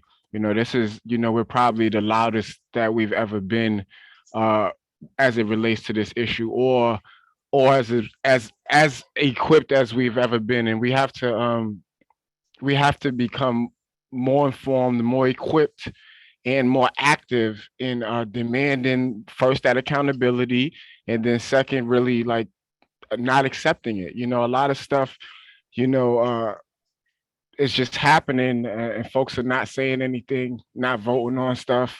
And there does take an enhanced level of engagement for us to really, say no and be able to push stuff out of our community. And that's what we want to be doing here at the community board. So I offer, this space up for us to throw out solutions, throw out strategies. How should we approach we got the, folks is waiting for Dr. McCray to get on for so long. He got on, we heard what we heard from him. Now what? do we just take that and keep, voicing complaints about it, or do we take that and galvanize and move forward? So that's where I'm at. Like, we really got to figure out what we're going to do, how we're going to answer that question. We can't leave that to be a question someone else answers for us. I'm gonna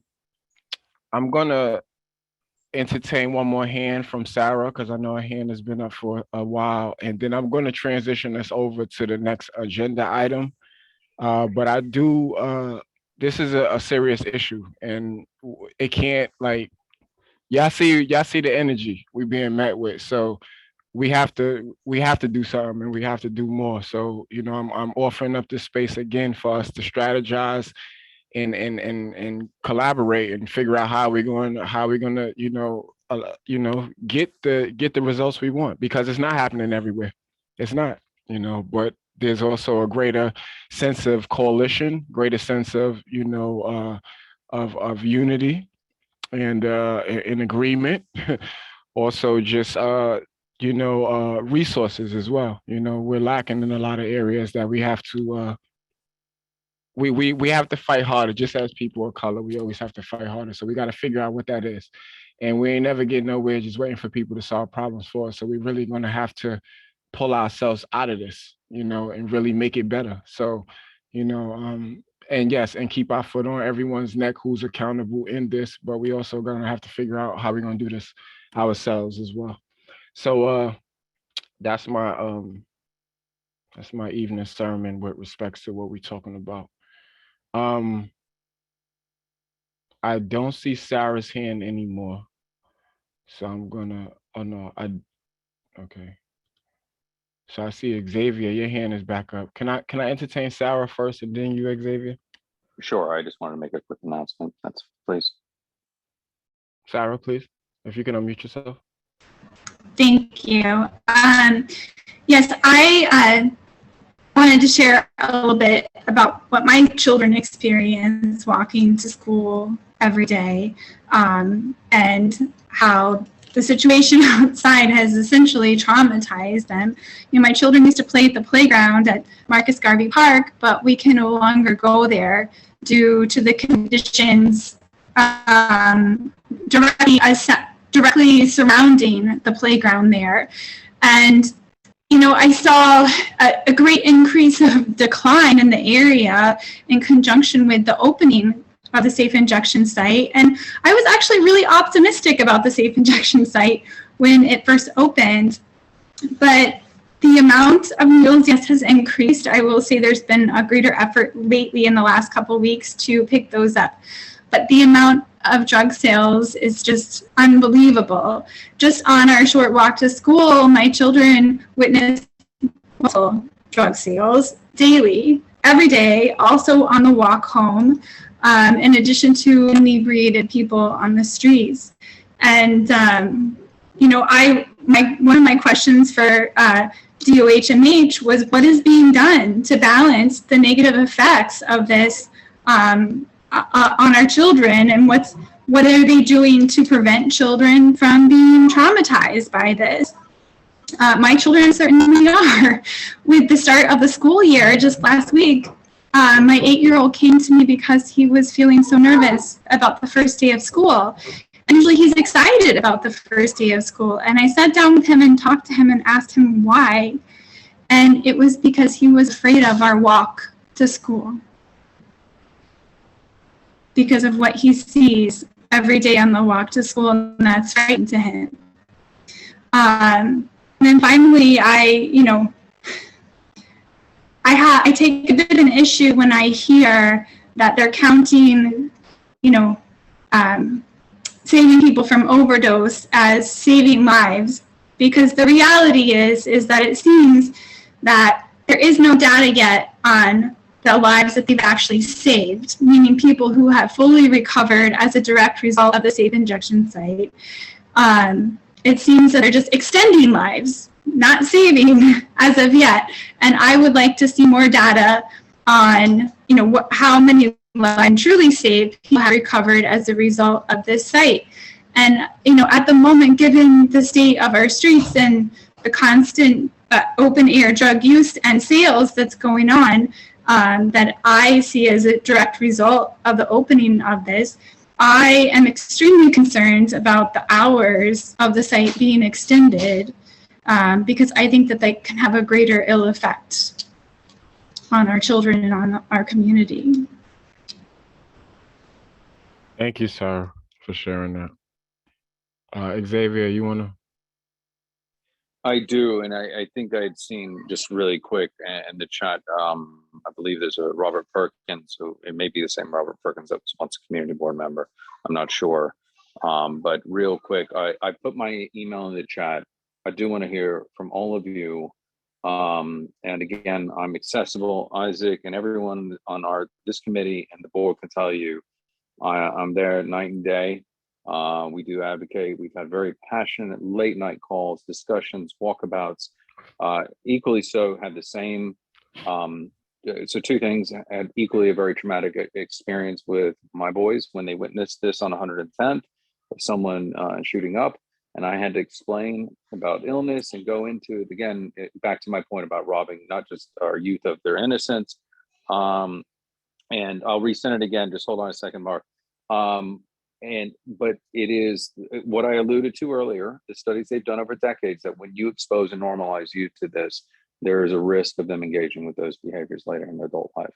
But I think the other thing too, talking about metrics, which is what I care about, is that again, when I confronted Kaylin C in June of this year, I asked her, I said, you guys have been here for 7 months.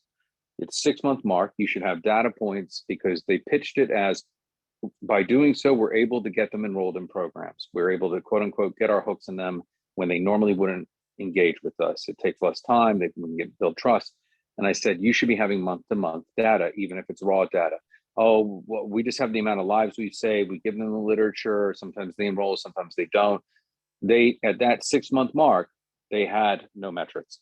So that's what got my hackles up, and why we're going to hopefully invite them back so they can present the data, even if it's raw. And it's not, because again, as we know, it is not a straight line when dealing with addiction, that we know.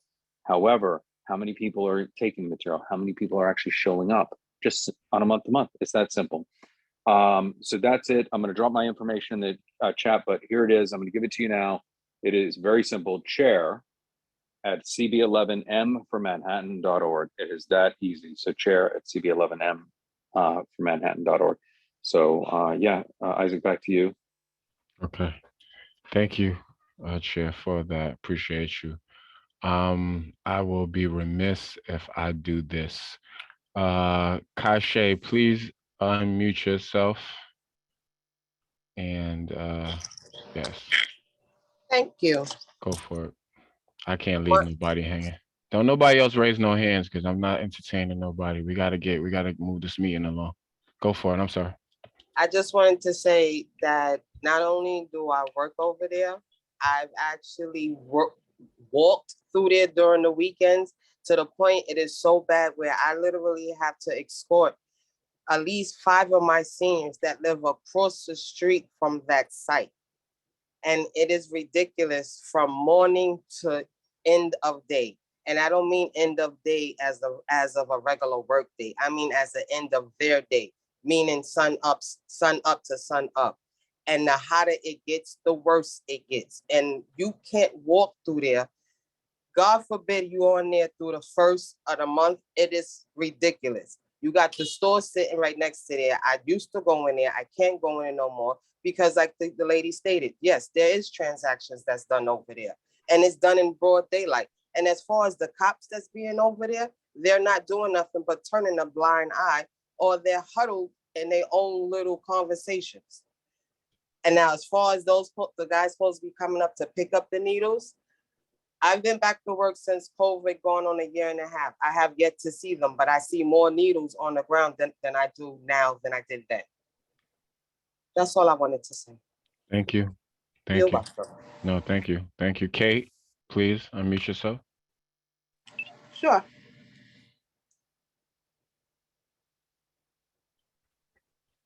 Kate Trotch.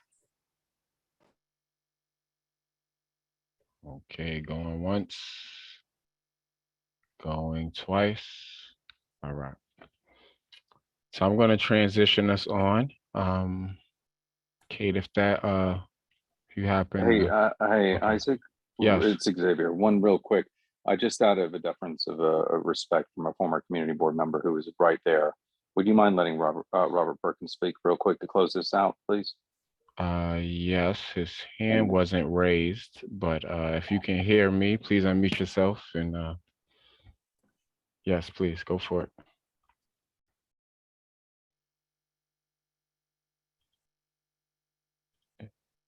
Is Robert? Am I on? You are now. Okay, thank you. Yep. First, let me extend my gratitude and thanks to Xavier. Xavier, you made some very good points concerning the documentation of the data that they're using. I would like to know how is that being substantiated in terms of it being an independent collection or analysis of that data, because the claim is that they're saving so many lives. How is that being substantiated? Secondly, I live here. I live right between the intersection of 126th Street and Madison Avenue. If you walk from Park Avenue all the way up to Fifth Avenue, you will see people sitting on other people's steps injecting themselves. And I'm not talking about one or two. This is a daily, constant problem. And the people around here are furious. And they all say, well, how come this is happening here? We know why this is happening here. Because we have elected officials that sell themselves out to these drug programs who finance their campaigns. We also know that the real estate industry has a vested interest in bringing down the property values in certain areas so that people can leave and they can buy them up and then clean them up and then sell them at a windfall profit. And let us not deny the fact that there is certainly a racial element here. This is not nothing new. There's a reason they don't have these drug programs in Staten Island or other parts of the city. This is not a mistake. There's a plan behind this. And as a community, we fail to mobilize. And I understand when you have kids, you have a job, you have family, that's your priority. So many of us don't have the time or the energy or the resources to sacrifice the level of participation that we need to turn this thing around. Because I'm quite sure if everybody had the time and the resources, they would march down to City Hall and they would demand something happen in person. And when it comes time to vote, before they pull that lever, they would make sure they get a firm commitment from anybody that's representing this area that you will not allow any more drug programs in this neighborhood. HNBA came to the community board back in 2015 and asked for it to be a moratorium on drug and homeless programs in East Harlem. And what has happened? We have gotten more drug programs and they have intensified the level of these drug programs. An ejection site. Now you want it to be 24 hours? They don't live here, that's why. Their children do not walk up and down these streets. They don't have to say, move out the way so I could get in my house while you sit there and shoot your arm up with some drugs. They don't have to do that. So they allow these things to come in our neighborhood and we bear some of the responsibility because we do not fight back hard enough.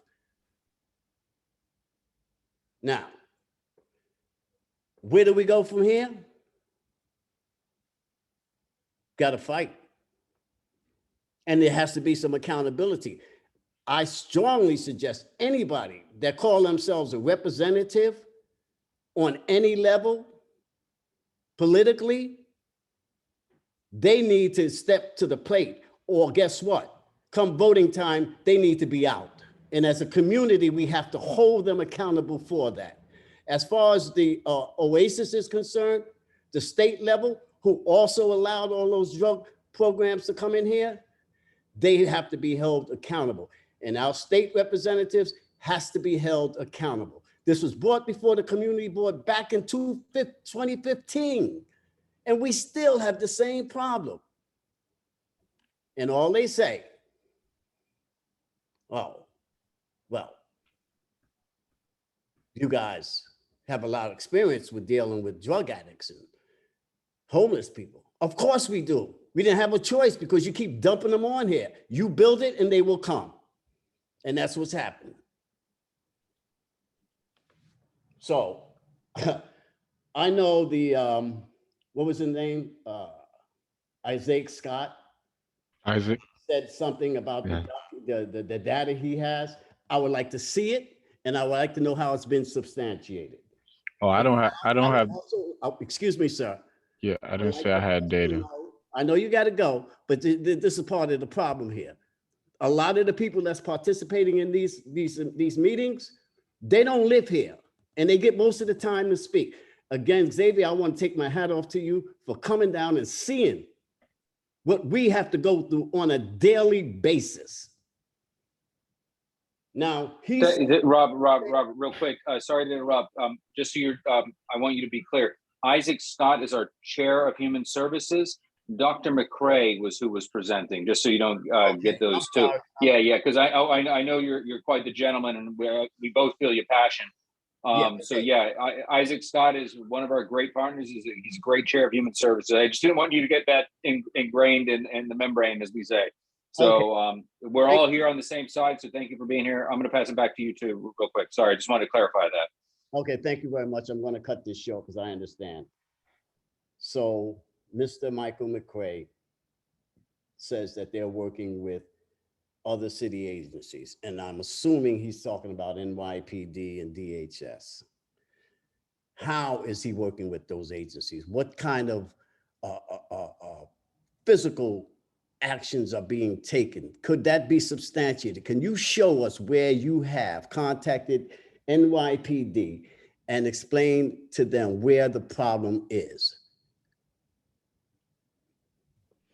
Yeah, you hear me, Robert? That was exactly what my follow-up to him was, a little more, a little more assertive in that area right there. Like, what exactly are y'all doing and what exactly are y'all talking about? Because he danced around that, but that was what my personal follow-up was going to be, because I heard a little bit about the people involved, but not so much the strategies moving forward. So that was something I wanted to follow up with.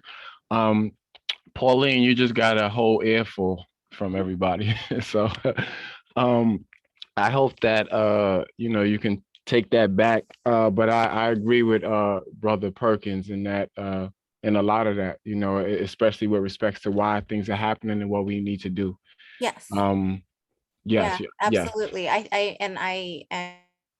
hear everything that everyone has said. And, again, to reiterate, we work very closely with Councilmember Ayala and her 125th Street Task Force, which includes the precincts that cover the area, but also DHS, Parks Department, DOT, DSNY, all of the relevant agencies that could address all of these quality of life issues in East Harlem. And so, I have been part of these meetings for at least 3 years now. So it was before Councilmember Ayala, it was under Councilmember Mark Viverito. And so, we at the health department, I am committed to making sure that all of the concerns that the community are expressing is something that we can work with our partner agencies to address. And I know that, what you're seeing on the ground level is not up to par, and it's not something that you think is at the standard and level that you as a community are expecting and deserve. And that's something that I'm more than happy to bring back again. And I just want to say how important it is for the city agency for my agency to rebuild the trust that I think has eroded with the community and with the community board. And I think it's really important that we start from that place. Yeah. So I just wanted to reiterate that here tonight with everyone. And again, I am committed to, working with the community board, and again, with the various task force that we are part of, and bringing these concerns directly back to the mayor's office, who, hopefully will have a holistic plan and initiatives to really address and target resources to where they're needed the most. Thank you very much, Pauline. Appreciate you.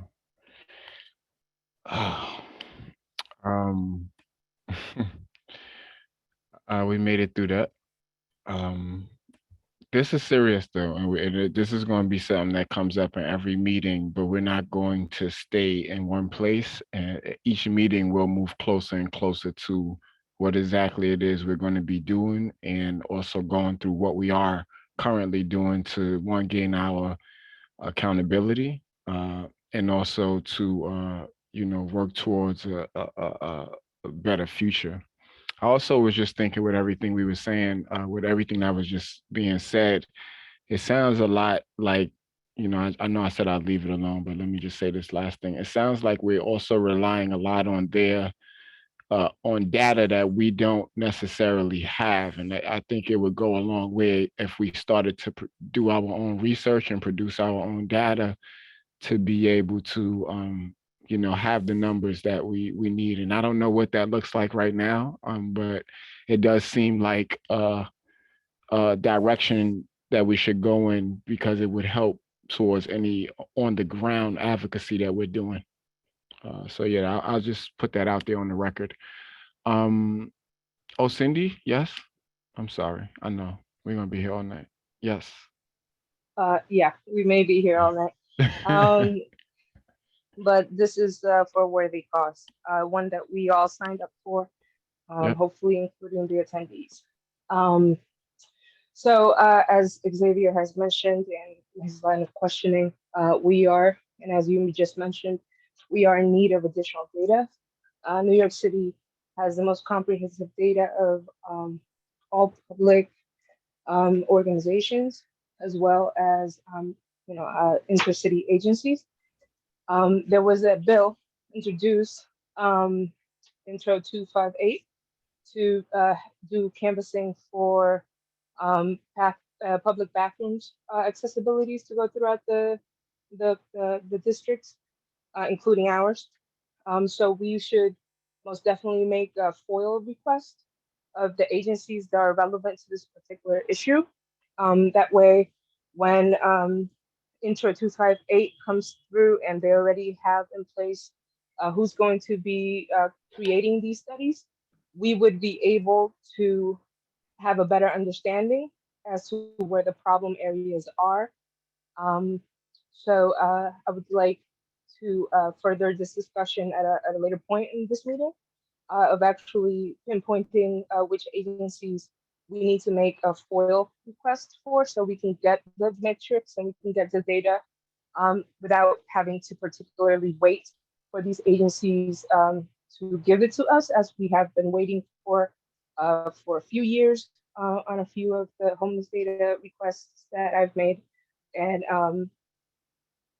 for the past, since was it June that Xavier mentioned, for the metrics that are being utilized by these OPCs. So yeah, I'm looking forward to continue having this conversation at length with the committee members, so we can create motions to move this forward. Thank you so much for the floor, guys. Thank you, Cindy. Thank you. Xavier, is that an old hand? No, I'll make it real quick. Again, put my talking to the Puerto Rican in the room. I make nothing quick. I just speak like there's a time limit. That's a joke. Oh, Everyone man. laughed, trying to lighten the room. Reality is I need, Robert alluded, you call me, I will come. I took 2 weeks off of work over the course of 6 months, to the point when I asked for the data, it became a very combative, contentious exchange with KNC. Again, we just want that so we can make conclusive decisions. We need your input, right? Evidence, bring it to us, send it to me, send it to Isaac. Isaac will put his email in the chat. We need that data. Let's get it across. And to the latter point, we did pass a moratorium, which is why we were so irate last year, where we called for no new or expansion of services. It was very specific, and regrettably, and Ayala and I both respect each other. So this morning, we fundamentally have a disconnect on this, on how we approach it, because there's certain stuff that happened in Albany that she has no control over. Regardless, we have to address things holistically. So that's kind of where it is. I'm here for you all in service, as is everyone on this committee. So thank you for a wonderful meeting. This has been very helpful and insightful. And please, information's in the chat. Just like the old saying goes, throw up the bat signal. I'm there. Okay. Thank you, Xavier. I am definitely transitioning us now. I apologize if you want to leave some information in the chat, do that. I am going to transition us because we do have some other action. we don't have to vote on anything, but we do have some something very important that we need to get into moving along into our budget season. Every year we have to go through this process. This is so give me a second or two. I'm gonna pull up please yeah, let me first put my email in the chat. I'm going to do that. I'm going to say it out loud and then I'm going to read it into I'm going to drop it in the chat because there's still information coming in that I want you guys to send it to me while all the juices is flowing. I don't want I don't want anything to be lost here. My personal email is Isaac Scott, same way my name is spelled here, all one word, 2471 @gmail.com. I'm also going to give you my human services email, but give me 1 second.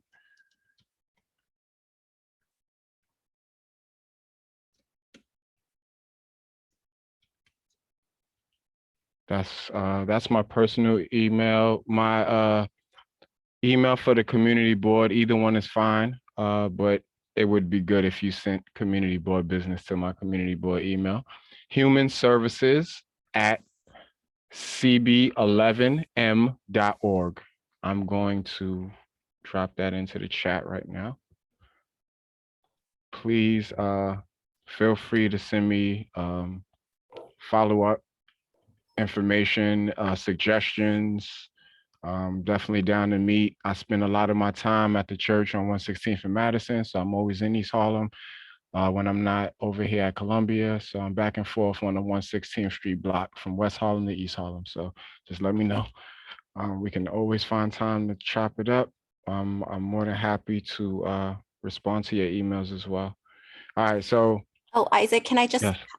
Sorry to interrupt, but Please. I am not able to chat with everyone. So I just changed my name on my screen to my email. So if anyone needs my email, but I'll say it out loud as well. It's P Ferrante, my last name, FERRANTE @health.nyc.gov. But I hope you can see it as my name on my screen. Thanks.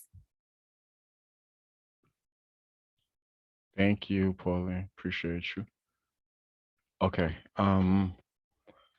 So, all right. So now we're going to move on into this committee discussion on district needs and budget priorities for fiscal year 2024.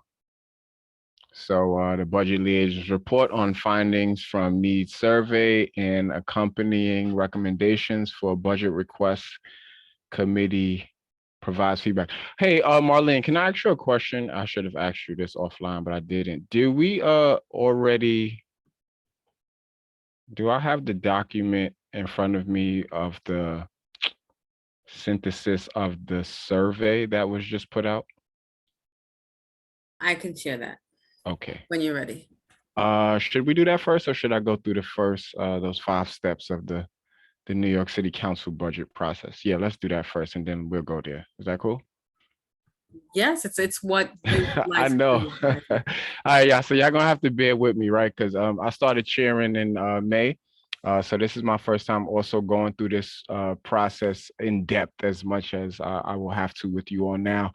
But that's not the thing. The thing is that I want to ensure that every single person on this phone call right now understands this process, because this is very, very, very important. Very important, especially for new members. All community board members should be very familiar with the budget process, statement of district needs, and the areas and the ways in which we're able to make change directly and indirectly.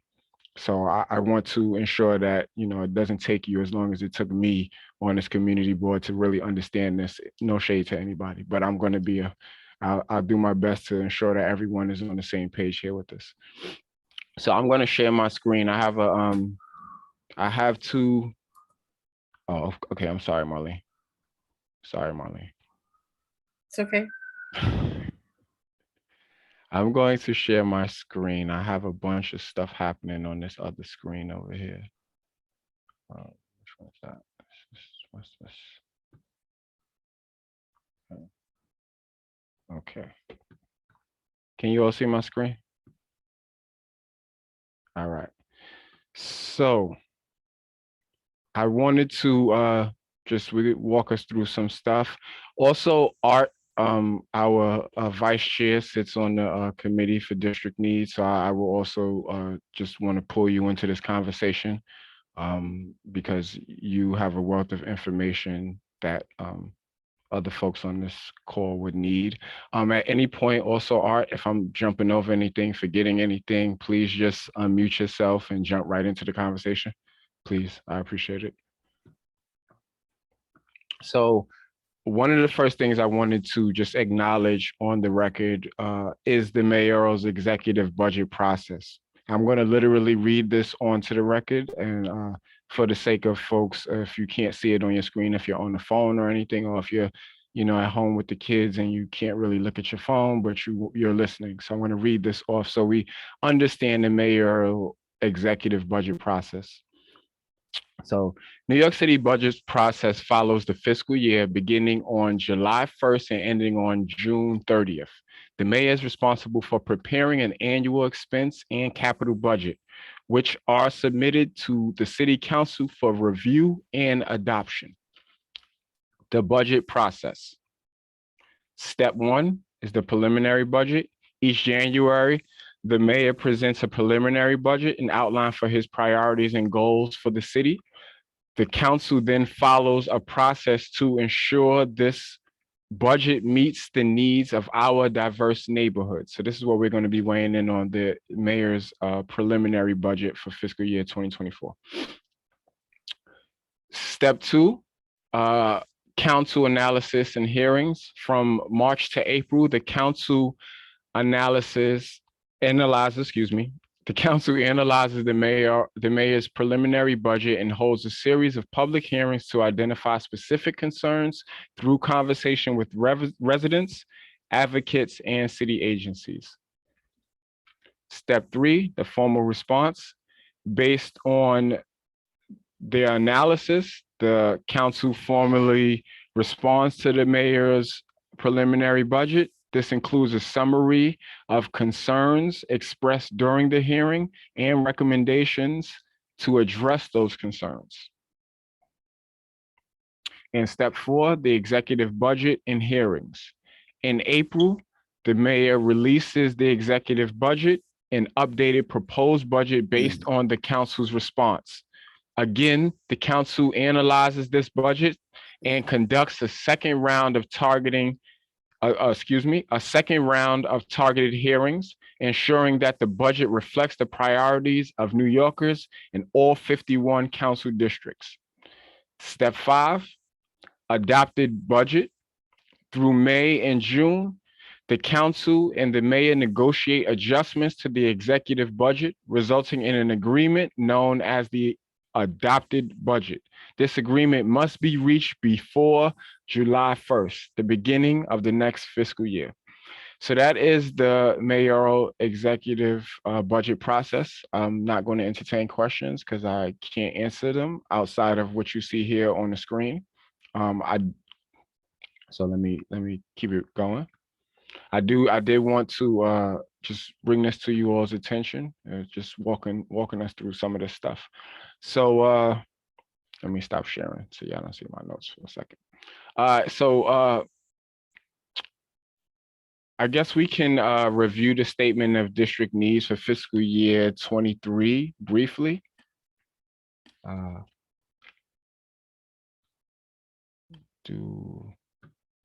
Marlene, are there slides for that or?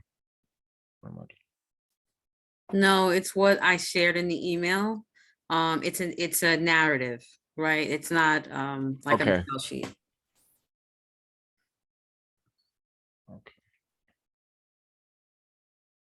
And it's the same narrative which is posted to our website, correct? Yes. Okay, so I'm gonna actually pull that up because I want folks to see it. I have it here anyway.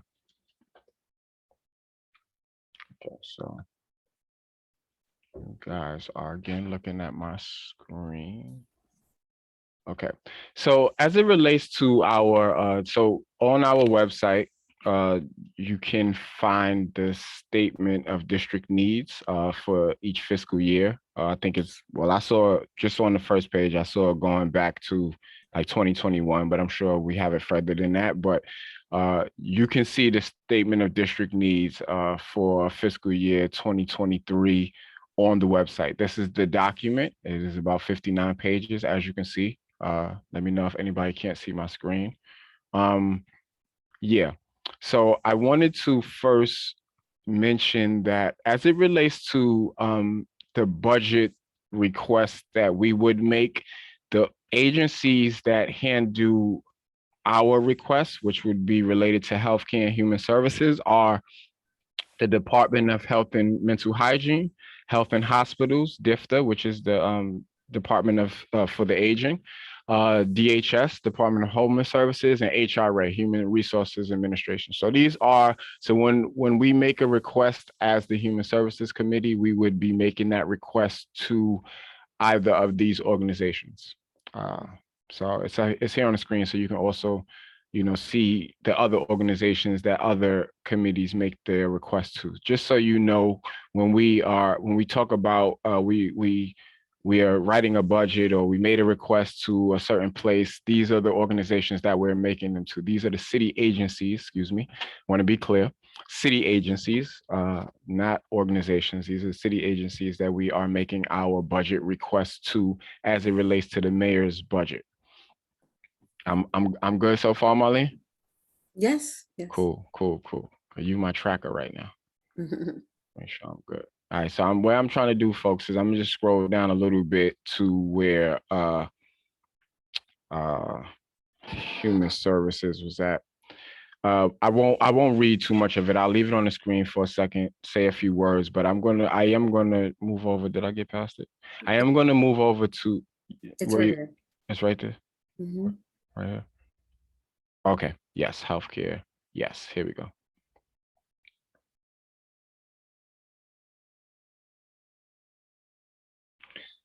So we do have listed here, I'm gonna keep this here if you're on a computer. Well, you can look at this on your computer as well, but definitely look at it here. Definitely go get the document. You know, this is we should all be familiar with the district needs. I know that folks got a lot to do, but this, like Cindy said, this is part of what we signed up for. So let's make sure that we're informing ourselves. But so as we see here, most important issue, mental health and substance abuse treatment and prevention programs. And that seems to not be any different, probably exacerbated a little more now, but it was the most important issue raised in 2023. Well, excuse me, which was for our statement of district needs for 2023. We're not actually in 2023 yet. Yeah, so read this narrative. This is important. I'm not going to go through it too much unless Marlene tells me I should, but I won't go through it too much because you do have access to it. Please read it. Please become familiar with it. I do want to show you some other stuff which is in the drive related to budget planning. There's also this document you see here, which is a work plan. This document was created so for board members to see what actually happens in each month. So it literally, if you go on this document, you can find it in your shared folder. Anybody on this committee is having trouble finding the folder or document inside of the shared drive, please reach out to Marlene or myself and we'll help navigate that with you. But please do become familiar with the team drive.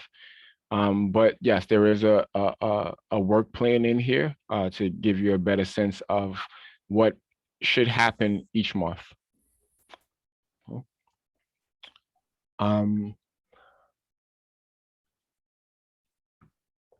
So what I wanted to do now is sort of go through some of the this was some of the budget requests. So when I first took this position, we we're in the midst of hearing back from some agencies that we had made requests to, that some had gotten denied, some had gotten funded. The Department of Mental Health and Hygiene, I think they sent, please, Marlene, jump in if I'm forgetting anything. They sent in some responses to some of our questions about requests that weren't funded. DIFTA, the Department for the Aging, they did come and they did share with us, why they may not have funded a particular request, but also came and let us know the work that they are doing as it related to, the issues we were bringing up. They brought up more of what they're doing in a citywide way. We more have issues that are district specific. So there lies sort of a contention. So in that way, we may just keep pushing for or re-articulating a request until it gets sort of the attention of funding it needs to get. What I wanted to do with you real quick was just go through some of these,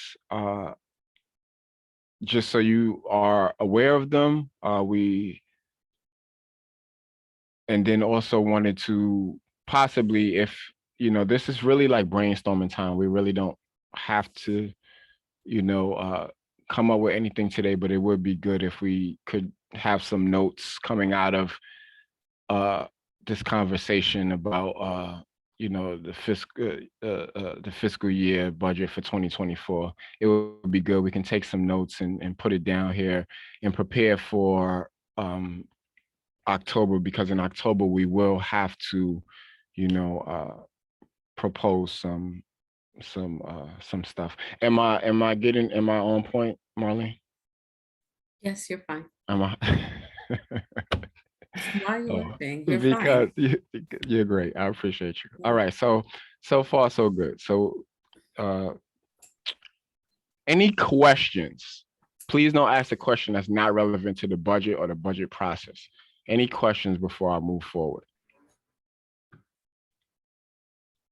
No, most folks already know about this and know how to go through this probably better than me. And other board members, if you are a little more versed in this than myself, please chime in. This is not the Isaac show. I know I'm the chair, but we're all working together here. And the goal is to make sure that everyone is familiar with the process so that we can best advocate for our community in this process. Okay, so just want to say that. And seeing no questions, I'm going to keep it moving. So some of the, as you can see here on the screen, one of our budget. So the budget is, I guess these requests and help me to understand or articulate this a little better, maybe Marlene or Art, but our budget requests are managed by the Office of Management Budgets and who else? I'm sorry. Right, so budget requests, the community board's role in the mayor's executive budget process is that you all create, as a committee, you'll create individual requests, as Isaac mentioned earlier, that are committee specific to specific agencies, right? So then the board is then tasked with submitting their budget request to the Office of Management and Budget, OMB, and then the Department of City Planning, DCP. And that's how your requests are, dispersed to different agencies.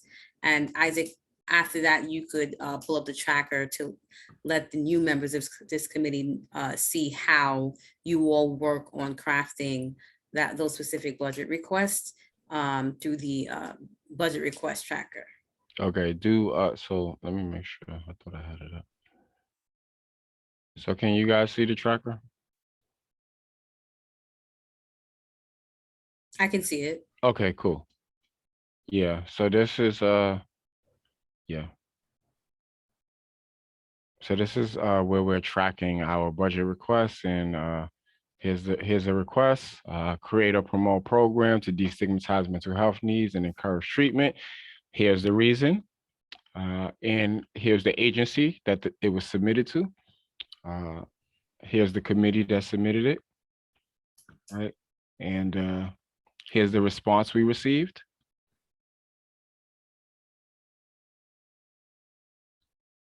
So OMB supports the agency's position as follows. DOHMH funds a variety of services related to mental health, alcohol, drug abuse, and depression. We will review and assess the request for additional program, which would be contingent upon available. Is this a missing word here?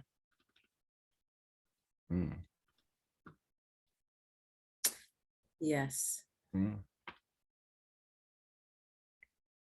So this is the gist of what type of time we on, y'all, for these requests. So here are some of the other requests. I'll go through some of these in hopes that we can maybe have a brief discussion on some notes we want to have for making our next set of requests as it relates to the requests we've already made and how they've been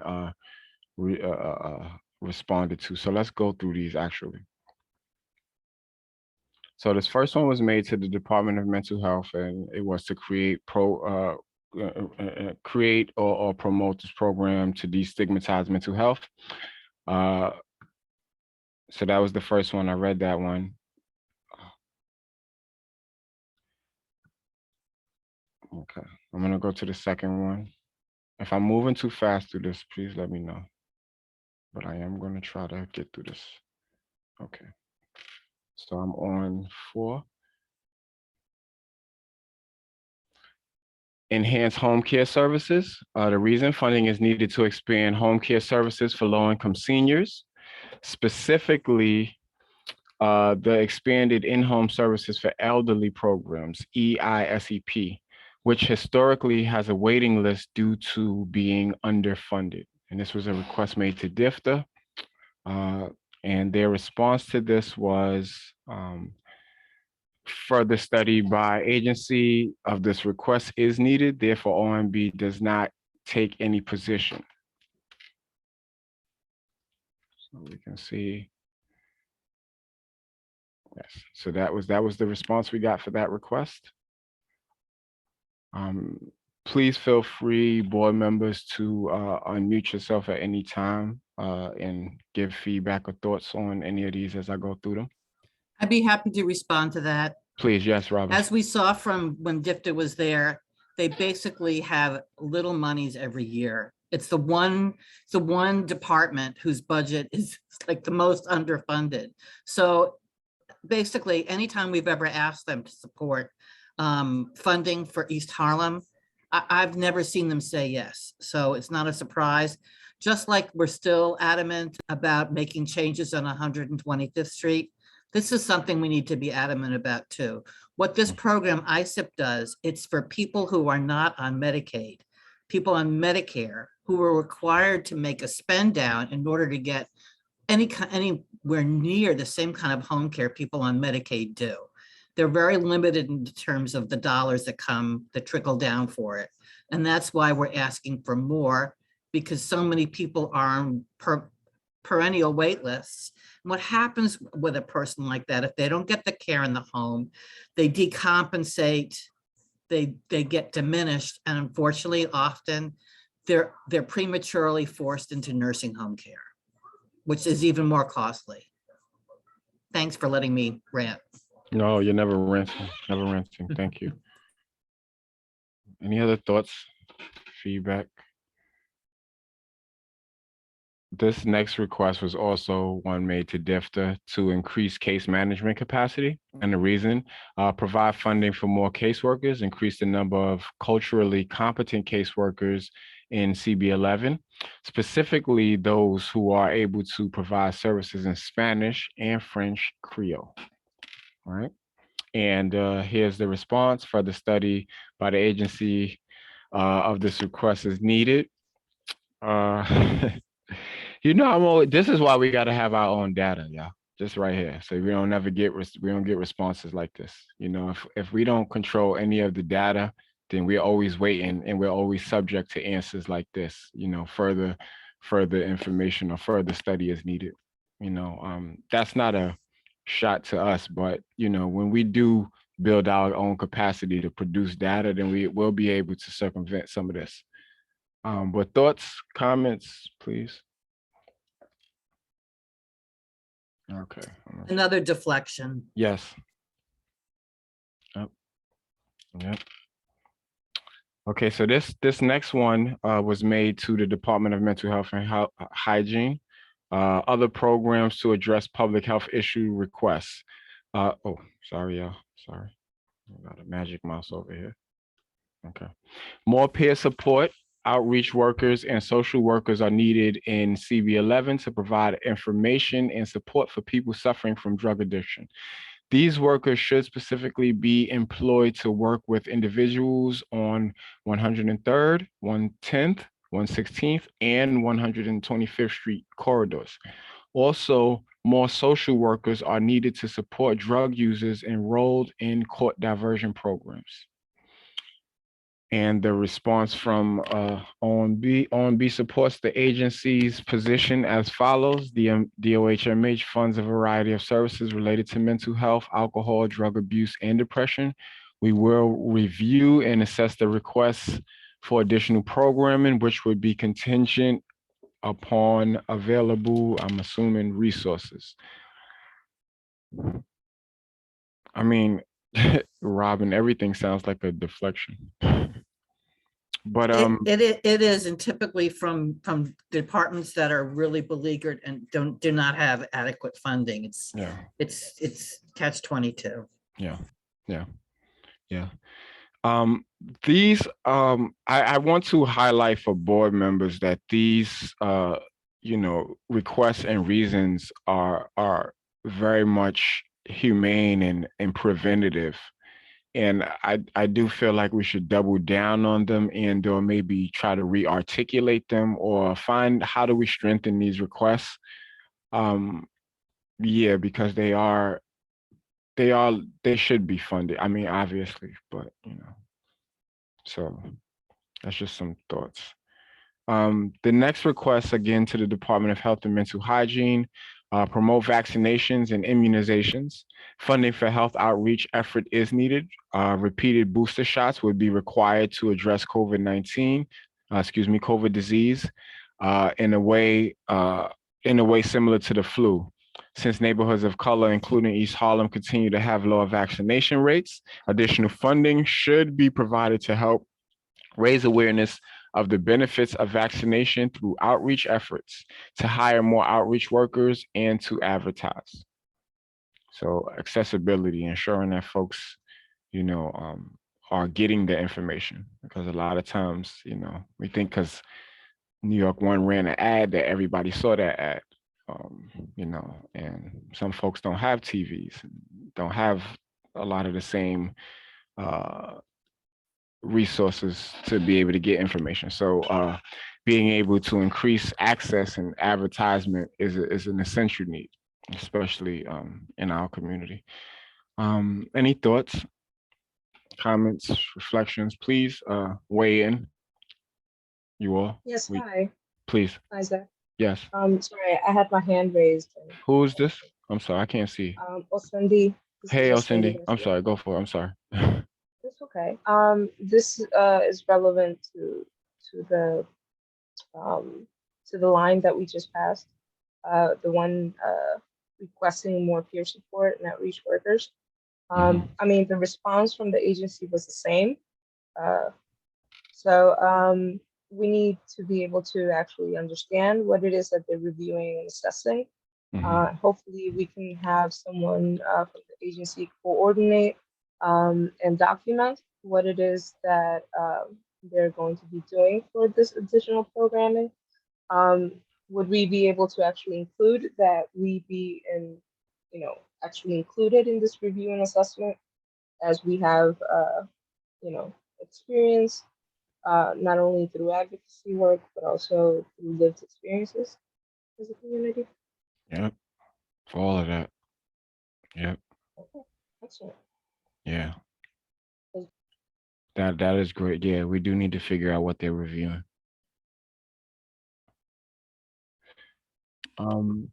Thank you, Cindy. I appreciate that.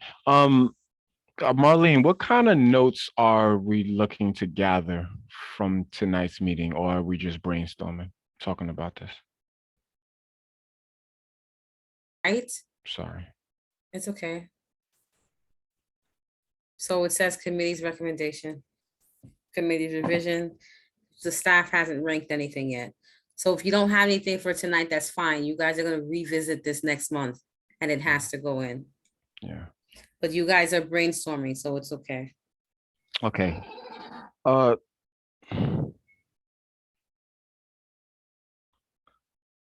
So recommendations, yeah, I'm just wondering like what else Cindy just said and how do we transform that into a recommendation? Or can it be? You could type it in now, since you're the one sharing the screen. So you can go ahead and type it in and then, fix the language later. Okay.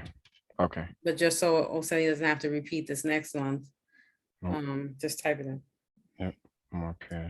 Oh, I see, Osendi, you're on it, so type it in. Please. Oh, thank you. I see that. I think it's in the this document. it's this cell. I think it's H6. Oh, Cindy. I also wrote it down on my paper here so I could put it in. Oh, thank you. I see you on it. Okay. Yes, because that is a good recommendation. Oh, sorry. Okay. So that was there. Okay. Let's go back down to, I think we went here. Any thoughts on the promote vaccinations and immunizations from anybody? Any recommendations? Any rearticulations of what is already here? Next month we will go through this a lot more thoroughly in language and all of that. Like, are we saying this right? Are we articulating this the best way? All of that. Okay. So this next request was made to the Department of Health and Mental Hygiene, provide information and services related to STIs, HIV, AIDS, and family planning. The reason HIV and AIDS continues to be one of the leading infectious diseases in East Harlem. Funding for pertinent sex education and access to HIV preventative drugs should be made available to vulnerable populations. I think just off the bat, I would rearticulate that to be more specific where it should be more available to East Harlem community members rather than just saying vulnerable populations or vulnerable populations in East Harlem. Do changes like that, Marlene, are those the sort of changes that matter or no? Because we know we're talking about District 11. No, it's fine. You can add the change, but put the change in the committee revision portion. Yeah. Right. So you would just copy this entire thing, paste it into that, and then highlight what you're changing. Yeah, I'll do that. Okay. Just so when anyone looks at the grid, they see that you've changed a bit of the narrative or the ask or the reason for the ask. Okay. I'm gonna make this small change for now, but I'm gonna go back into this again.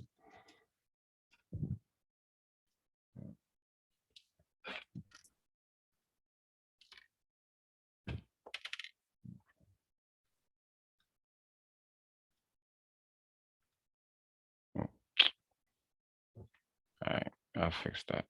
Maybe I'll just underline it. I'll have to figure that out. Okay, it's there. I'll figure out how to just mark that. Okay. So let's go on to the next one. Enhanced home care services.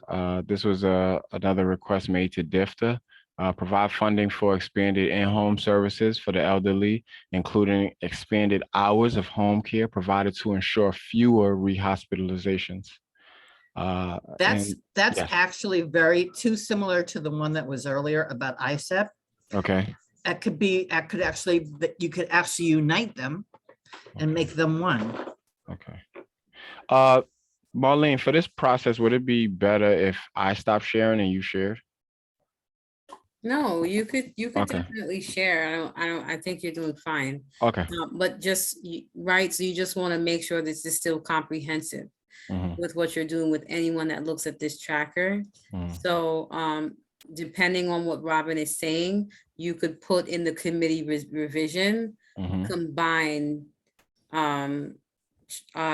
the tracking code, whatever that tracking code is, and the current tracking code that you're speaking about, just Okay. say combine both. So someone else that's looking at this grid is like, oh, okay, the committee is recommending that we combine it. And then you have to create the language to combine it. So that narrative now changes, right? I can't make the language tonight, but I can do it the next So time. you we don't get have to make together. it, right. So you don't have to make it tonight. Thank It does you. not have to happen tonight. But anyone that looks at that knows that the committee is suggesting that those two tracking codes be combined. Okay, so I want to make sure I got the right tracking codes. So that's one of them. Right, and that's for anyone committee member tonight. If you do go and write this in, you have to make sure that anyone reading this can understand it after you put a revision in. That's staff, that's committee, that's the board, right? It shouldn't be that you're the only one that understands your revision. And Robin, is it this one that you said it was similar to? Enhanced home care services?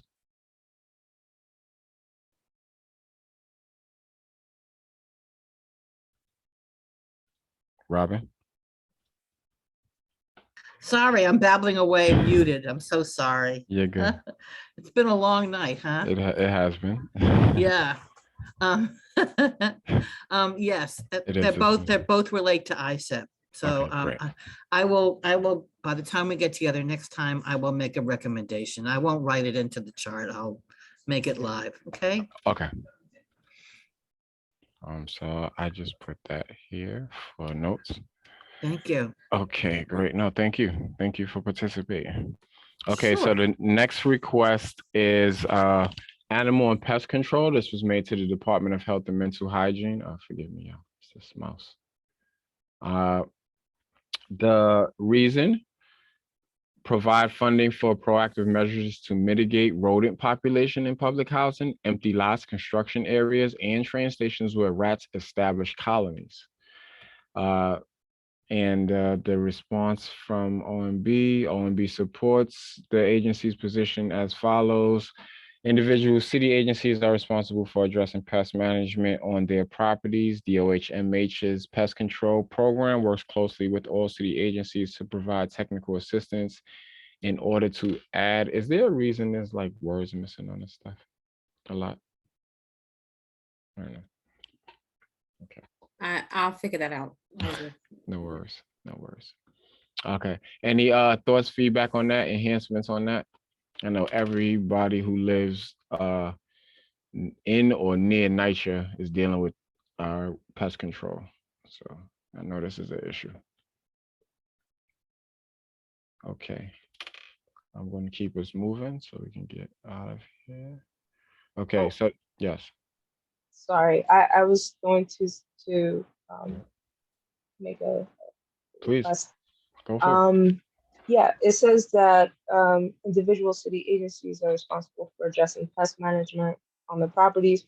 Well, you know, obviously it says that the program works closely with all city agencies. Again, I feel that this is we should request the data on what they're actually doing, so we know who's falling behind on or who needs this additional budgeting. We may not actually have this information for this cycle, but it would be great to have, because this is an issue that's not going to go away unless we directly address it. You know, they're just saying that city agencies are provide the technical assistance. So can they give us the data, and so we can assess where the support and budgeting needs to be made for next year? Okay.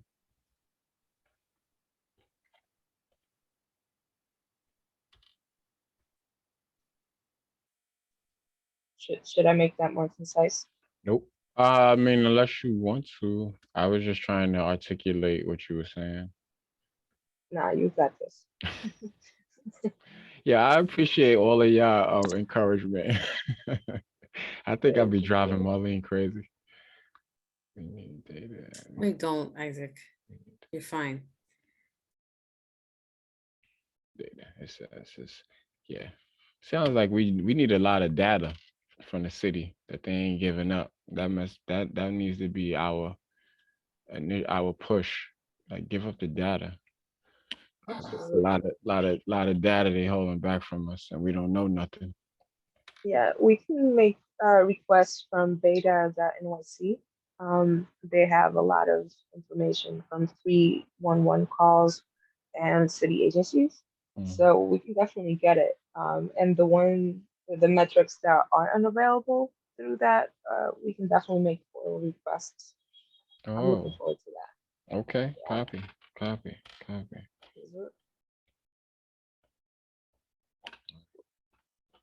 All right. So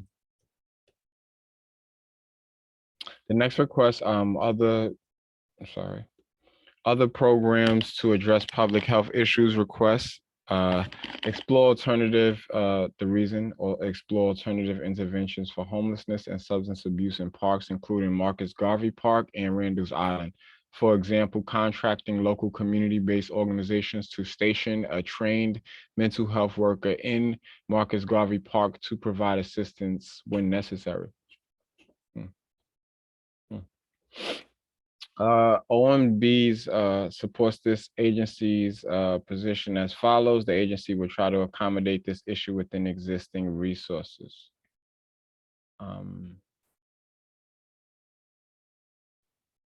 I wonder. It doesn't say that they did. No, it didn't. It says that they will try to accommodate it. I'm just trying to, I'm rolling through the Rolodex of people who've been coming before us and trying to think about if there were any, if anyone came before us with like a referral, like they had, they were working with other organizations to do like credible messengers and stuff like that. Cause it sounds like that's what this is, like people, not just credible messengers, but people who are going out to be on the ground, talking to people, trying to work with people who are like right out in the public, not in a controlled environment. But I don't think that I don't think it was the Department of Health and Mental Hygiene that I'm thinking about. I think that yes, we should definitely double down on this. Yes, thank you. Yeah, we definitely should double down on this. Yeah, I'm looking forward to rearticulating this, please. All right. Any other thoughts, comments, questions, recommendations, anything for that one? No, okay. So the next request was allocate funds for outreach services to homebound older adults and for programs that allow the elderly to age in place.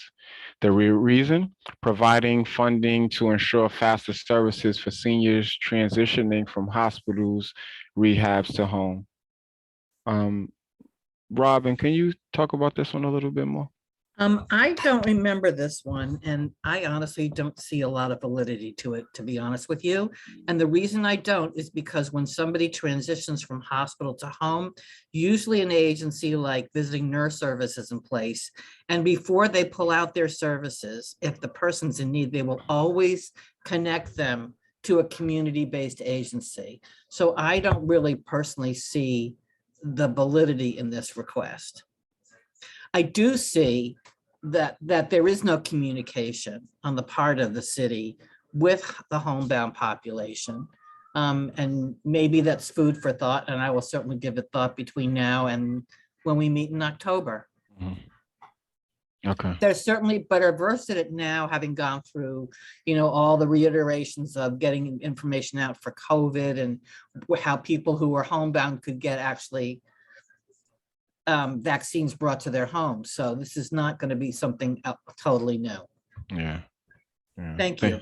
No, thank you. Anybody else who was maybe a part of this budget request? Any other older board members who might want to weigh in here, please do. Yeah. We'll have to deal with this next month. So if we don't deal with it now, we'll have to deal with it next month. Enhanced home care services. This is another request made to DIFTA, provide funding to hire more Spanish-speaking home care workers are needed in the community. Is this another one that can be combined? It's a duplicate of a previous request. It is, We, right? in the previous request, we asked for more culturally competent, and Yes, it mentioned Spanish we speaking did. and Okay. Creole, so it's totally a duplicate.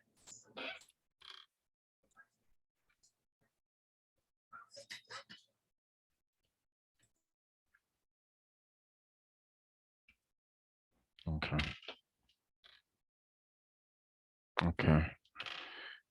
Other programs to I'm address. sorry, Isaac. Yes. What does yes. that mean? Remove duplicate? Oh, I'm sorry. Oh, that was actually like a note. Yeah, you have to put it in I'm because sorry. everyone is looking at it, including Yours. this. You Yeah. just said that to us, right? Yeah. No, it's okay. It's All fine. right. So actually like remove this request or Remove. So you would say remove. just remove? Yes, that's it. Okay. It's yeah. Okay. I'll just remove. I'll just for people wondering why. Is that better?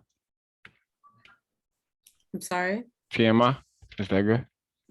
Oh, It's fine. Yeah. okay. Sorry. Yeah, it's good. Remove. Okay. All right. Thank you, Marlene. Appreciate you. You're welcome. Okay, moving along. We almost there, yeah. We almost there.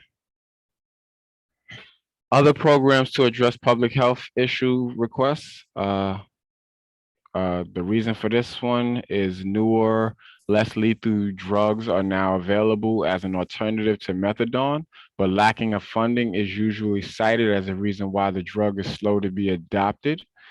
An independent nonprofit should assess whether there is a subset of less than 700,000 methadone patients who would benefit from transitioning to newer, less lethal drugs and to help with the transition.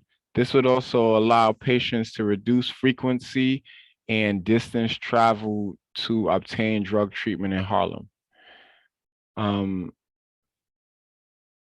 Yes. Okay, so I'll just read the response. The response is this is not in the city's budget jurisdiction.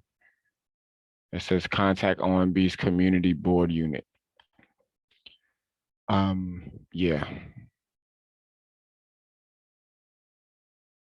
I guess that is the case because it says an independent nonprofit should assess whether is that right? Is that possible, Marlene?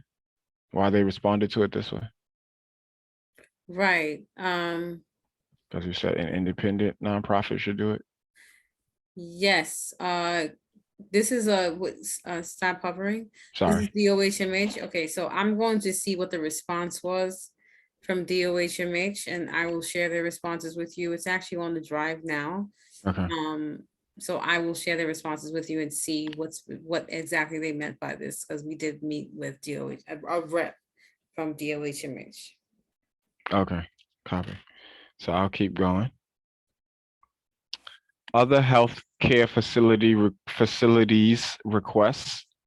Reason a portion of the 12,000 residents of homeless shelters on Wars Island suffer from chemical misuse. Recommended providing mobile drug treatment support towards island shelters. Requesting mobile treatment units be deployed towards island to increase access to treatment. The OMB supports the agency's position as follows. The agency continually works with provider organizations to enhance services that are working successfully. Identifying best practices and expanding those services are ideal. Thoughts, comments, people? This one was to health and hospitals. This was not to the Department of Health and Mental Hygiene.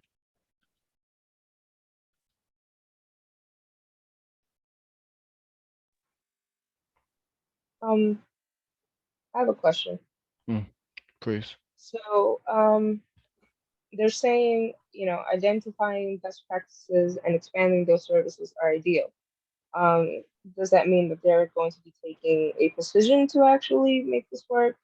And I know that it says this request requires further study. Again, there's already the city council approved a study for public restrooms in New York City, including our district.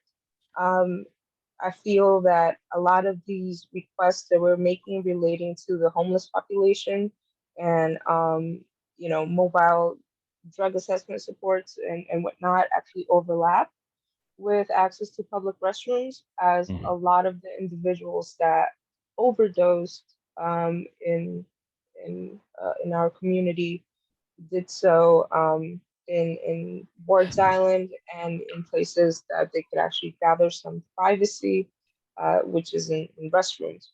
So if we are able to actually meet where these studies overlap, it may actually move this request a bit further.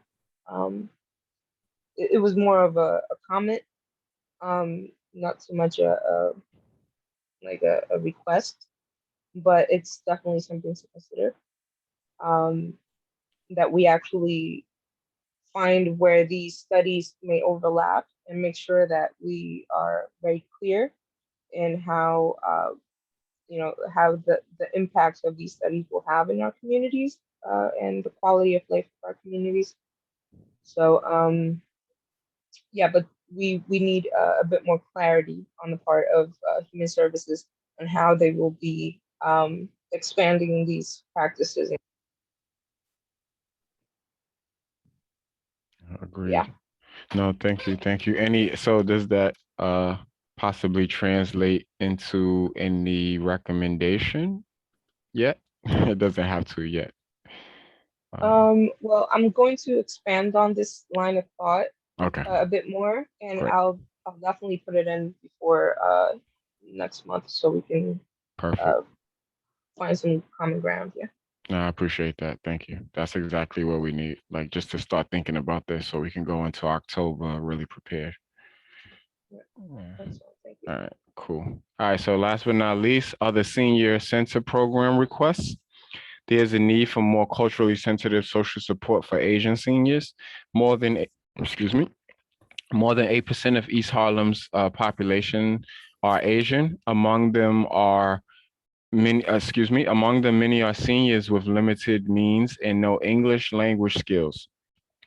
Funding is needed for the social service providers that support Asian seniors, including funding for bilingual caseworkers, in-home care workers, and translators, as well as culturally sensitive programming, culturally sensitive meals, English classes, and Tai Chi classes. And this was made to the Department of Aging. Yeah, it says that they further study by the agency of this request is needed, and it didn't take any position on it. It's because we didn't say that you lack 17 workers in order to make this community, stable. We don't have access to that information. That's not something that we can get. Okay. So we'll just think about rewording it. Okay. To make it maybe a bit more compelling, but be prepared for the same response. That's their deflection.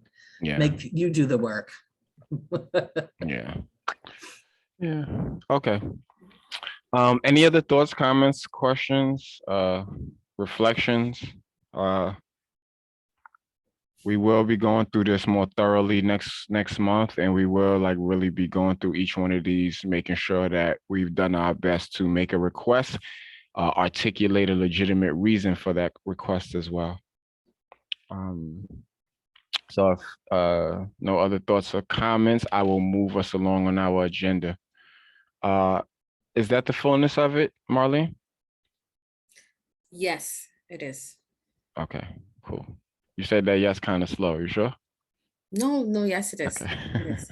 All right, cool. I'm sorry, I'm not, it's 5 to 9. I know, I'm I'm not as trying. sharp right now. No, it's cool, and I feel the same way. I'm trying to get us out of here. I didn't want to, during our conversation earlier, I didn't want to stop anyone from speaking because I know that this issue in East Harlem is very important. It's important that folks have their voices heard as well. So I definitely wasn't going to shut people up.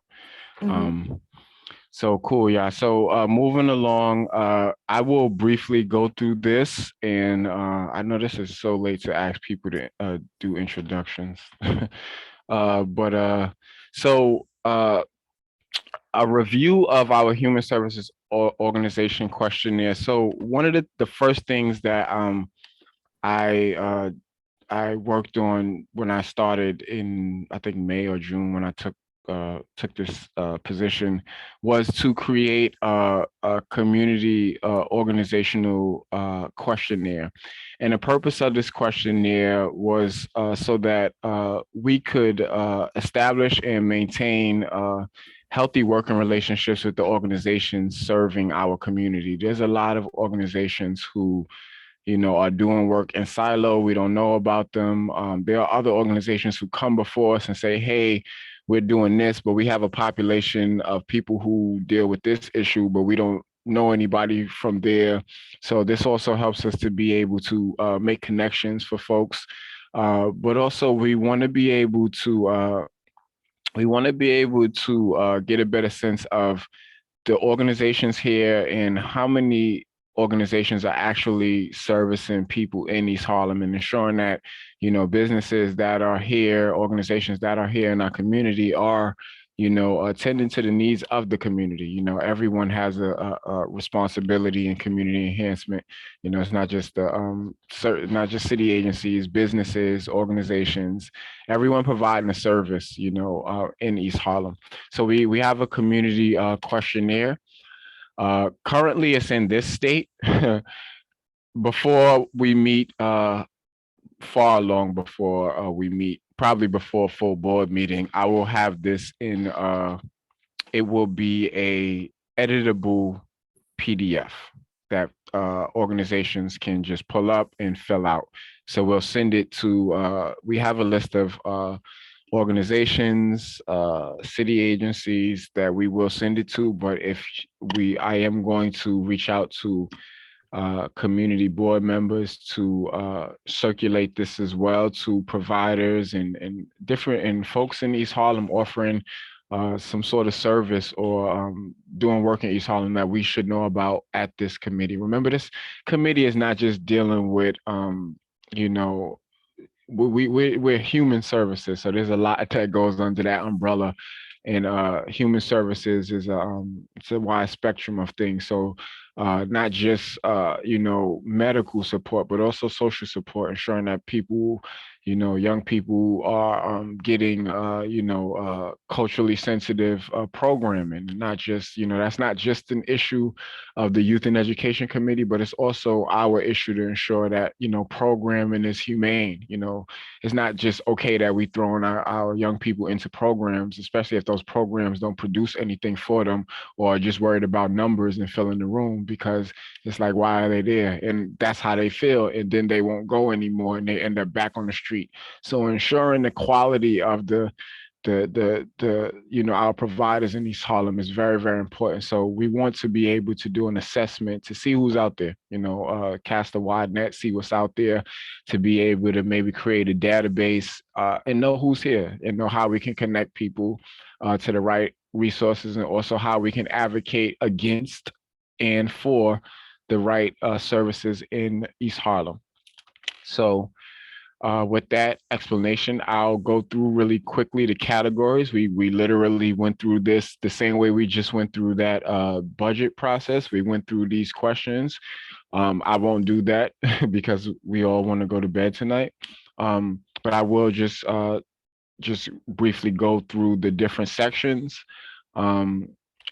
This document is also publicly available on our page on the website for you to see. So please definitely take a look at it. But the first part is we just wanted to get basic organizational information.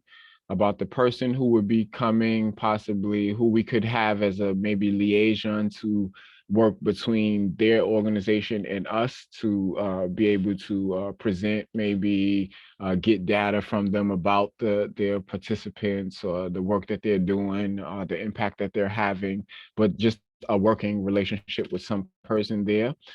We had some more general questions about the organization and more specifically their status. What were they, if they were, what is their sorry, not their status, their organizational setup, whether they were a nonprofit or for-profit organization.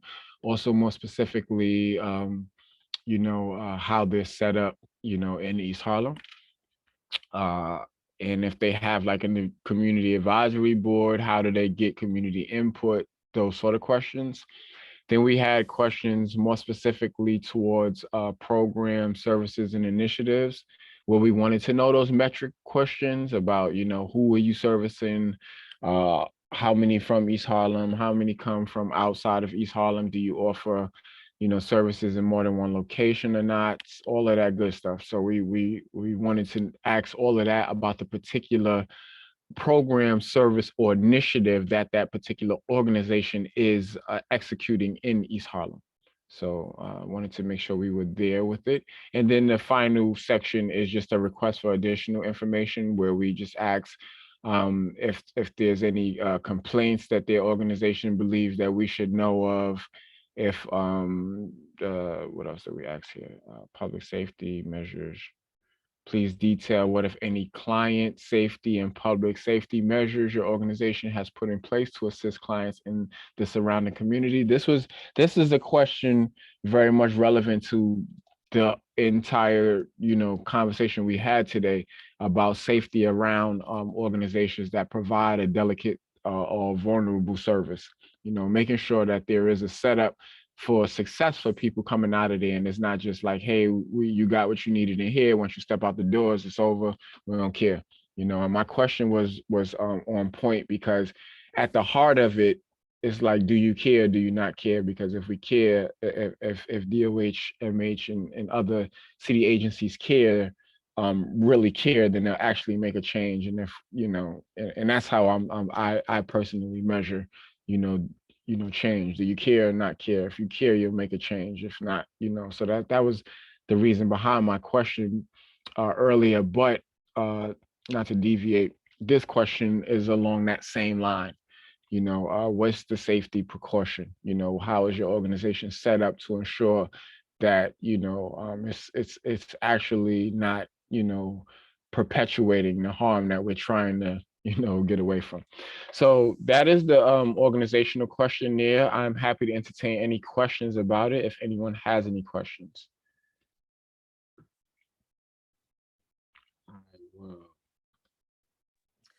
I think you did a great job, Isaac. Thank you so much. In retrospect, I'm thinking that there's one other question that I might add, and I don't know if you'll find it relevant or not, but it might be, how much of your budget is privately funded versus government or civic? I think that might be an interesting question to ask somebody who's coming to us and asking us to help them get funding in whichever direction they're going in. Yeah, you know what, Robin? Two things came to mind just now. One, I felt like we might have had a question that hinted towards that, and then I also thought in that same vein we might have taken it out because we didn't want to. Well, it's actually going to be in the annual report anyway, so it would be. That's what we asked for in the annual report. Okay. People. I think that was our solution to that. But we can. I mean, hey, I mean, I don't know. Maybe what we would leave it as is. Leave it as is. It's a really good document. Okay. Yeah. Okay. Yes, because we did have to vote on it and all that stuff. Yeah, but I think that was the resolution we had, because that doesn't sound. It sounds very familiar. Exactly what you just said. Okay. So, any other thoughts, questions, comments? I appreciate y'all for being with me. Let's see, we down to our board members. Ha ha ha. Only the strong survive this, man. Endurance. Gotta have endurance for this, man. Right? Because we get frustrated and be like, F it. I don't want to deal with this no more. All right. So we're at the last. So I won't I was hoping if you guys are willing to entertain me. If you're not, I will just hold this off till next meeting and we can do it first. But I did want to, we have new committee members, and I was hoping that we could just all just do some really quick introductions to get to, just so we know who's in the room. We want to, we all want to know, you know, each other. We want to know who's on the committee. And also, I think for the sake of these conversations, it is good to know what expertise is in the room, you know, because we know how we can lean on people when we have certain conversations. Some, you know, our work outside of the community board takes us in a lot of directions, and folks are very knowledgeable on this call. So just knowing, you know, a little bit about yourself and the work you do would go a long way for, you know, the success of this community board and the impact we want to have. So is that cool? Can we do that really quick? All right, so I'll start. I feel like y'all have heard enough of me, but I'll be really quick. Isaac Scott. I work at Columbia University. I also work at Another Choice Youth and Family Outreach, which is at Mount Zion AME Church on 116th in Madison. I am no stranger to East Harlem. I wasn't born and raised there, but I did live in East Harlem for a good number of years. My daughter still lives over there. I still work over there, so I'm in East Harlem all the time, like I said. But I'm back on the west side at Columbia right now. A lot of the work that I have to do, that I've been doing, excuse me, that I have to do, a lot of the work that I've been doing is on, it began with dealing with issues related to mass incarceration. It has evolved into more community enhancement work, because I've seen that when we can offset certain community related issues, people don't go to jail or prison, people don't pick up drugs, people don't, you know, they're less susceptible to mental health issues. So I've expanded my work to be more at the root of where we're at and what, you know, what sort of brings us to the places we are. So that's my work in a nutshell. I am an ordained minister, and I am happy to be serving you all and serving with you all. So that's my brief introduction. I'm very much happy that we have new members, and I'm looking forward to working with you and hearing from you all. So I will pass it to Robin, because you're the first person I see. I'm the only person you see. You're the only person I see. So I'm Robin Strachan. I'm actually a public member of this committee, which means I come here out of choice and interest. I work with seniors through my nonprofit, which is called Search and Care.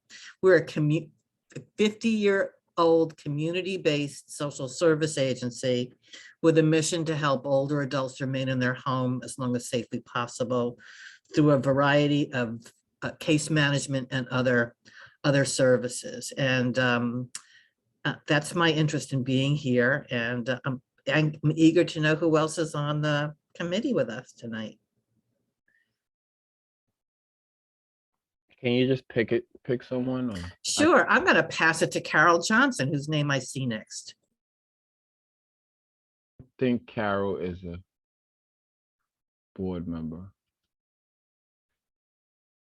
Okay.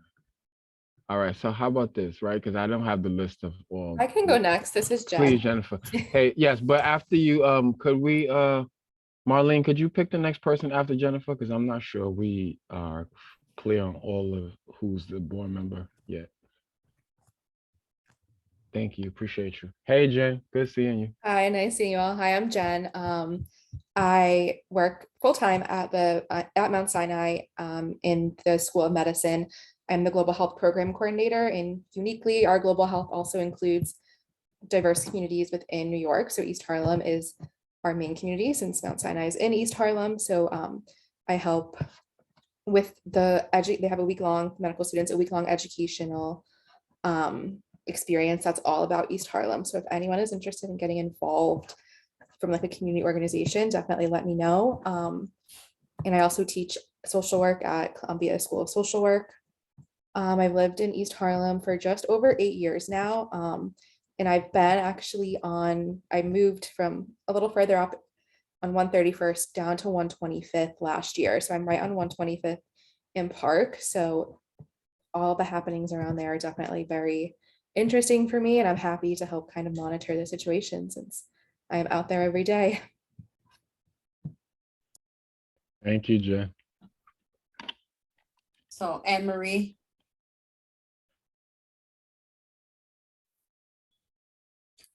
April Autry.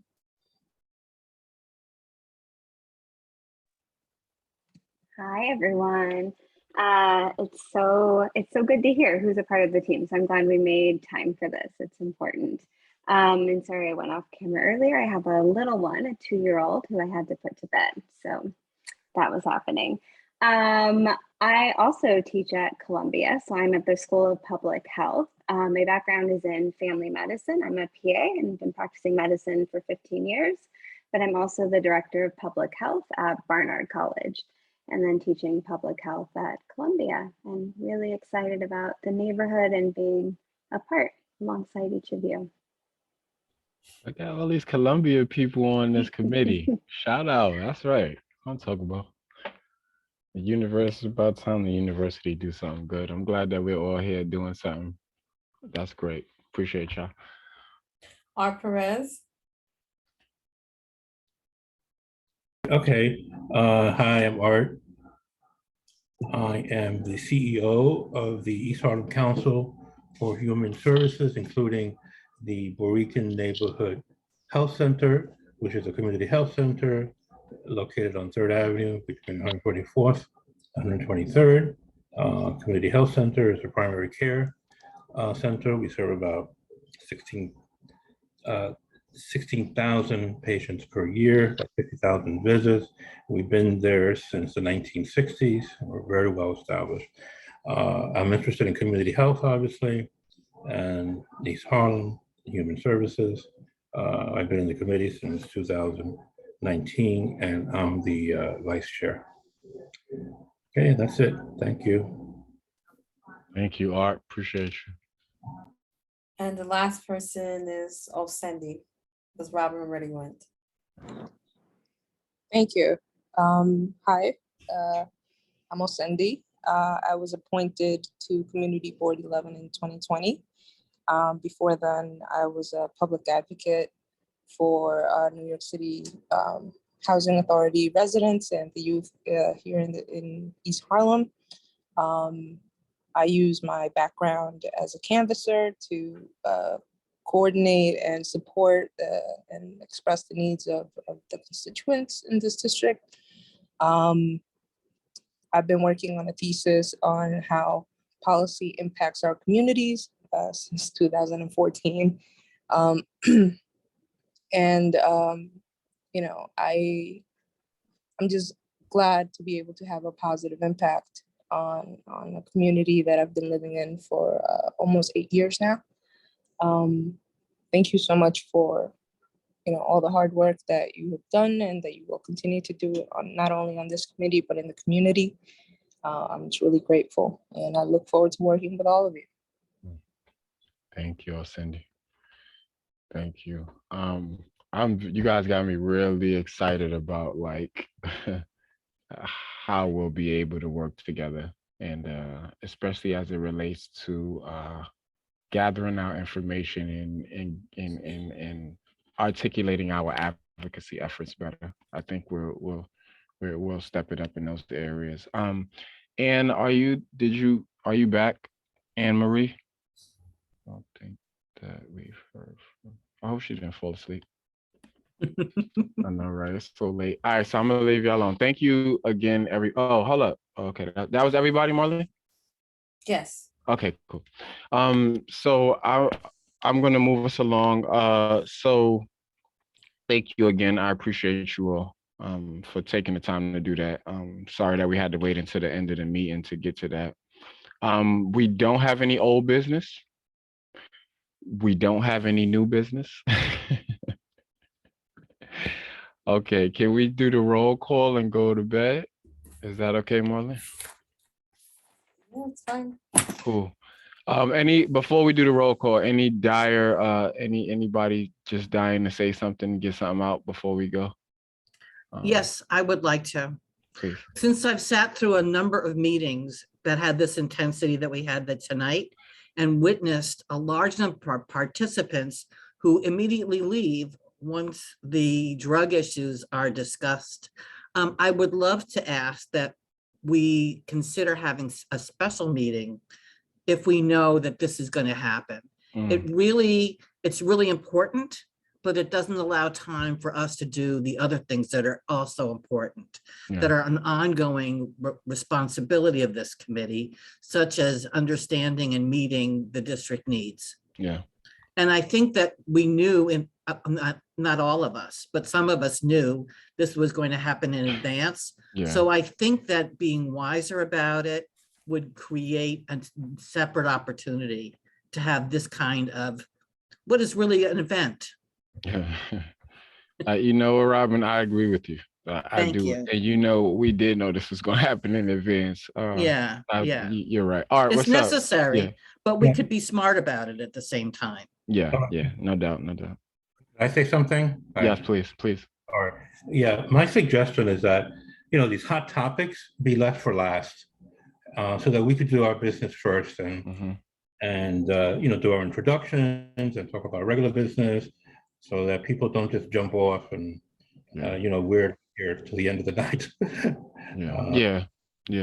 You know what's the only issue there? I'm with you, Art, because I was thinking that too. But how do we keep our guests to stay on to the end to do the presentation? And I think that was where because we had our guests had to leave at a certain time, so we had to entertain it first. So it's like, how do we balance that? Especially Go ahead. I'm sorry. I think, guys, we just got to plan it out. I mean, we just got to tell our guests, this is the time frame. Maybe not sign on at 6 o'clock, because I know Nye used to do that very often. Keep the hot topics set to the end for this. Yeah. Tell the guests come on at 7 or something, right? After we done did what we need to do. Something like Okay. Especially if we're going to go back to meeting in person. I know none of us, especially a young mother, is going to want to sit in the community board offices until 9 o'clock at night and then have to go home. I certainly wouldn't even keep nobody that long. No, you wouldn't want to I either. wouldn't. No, you're right. Thank you, welcome. Art. Thank you, Robin, for that. Yes. So Marlene, that's what we'll try to do next time. We'll call a special meeting if we have to, or we'll just we'll rearrange our agenda so we can get through our business first. No problem. Yeah. All right, cool. Any other comments before we sign off? It's now 9:18. Okay, good. I'm gonna let us go. Marlene, could you please do the roll call?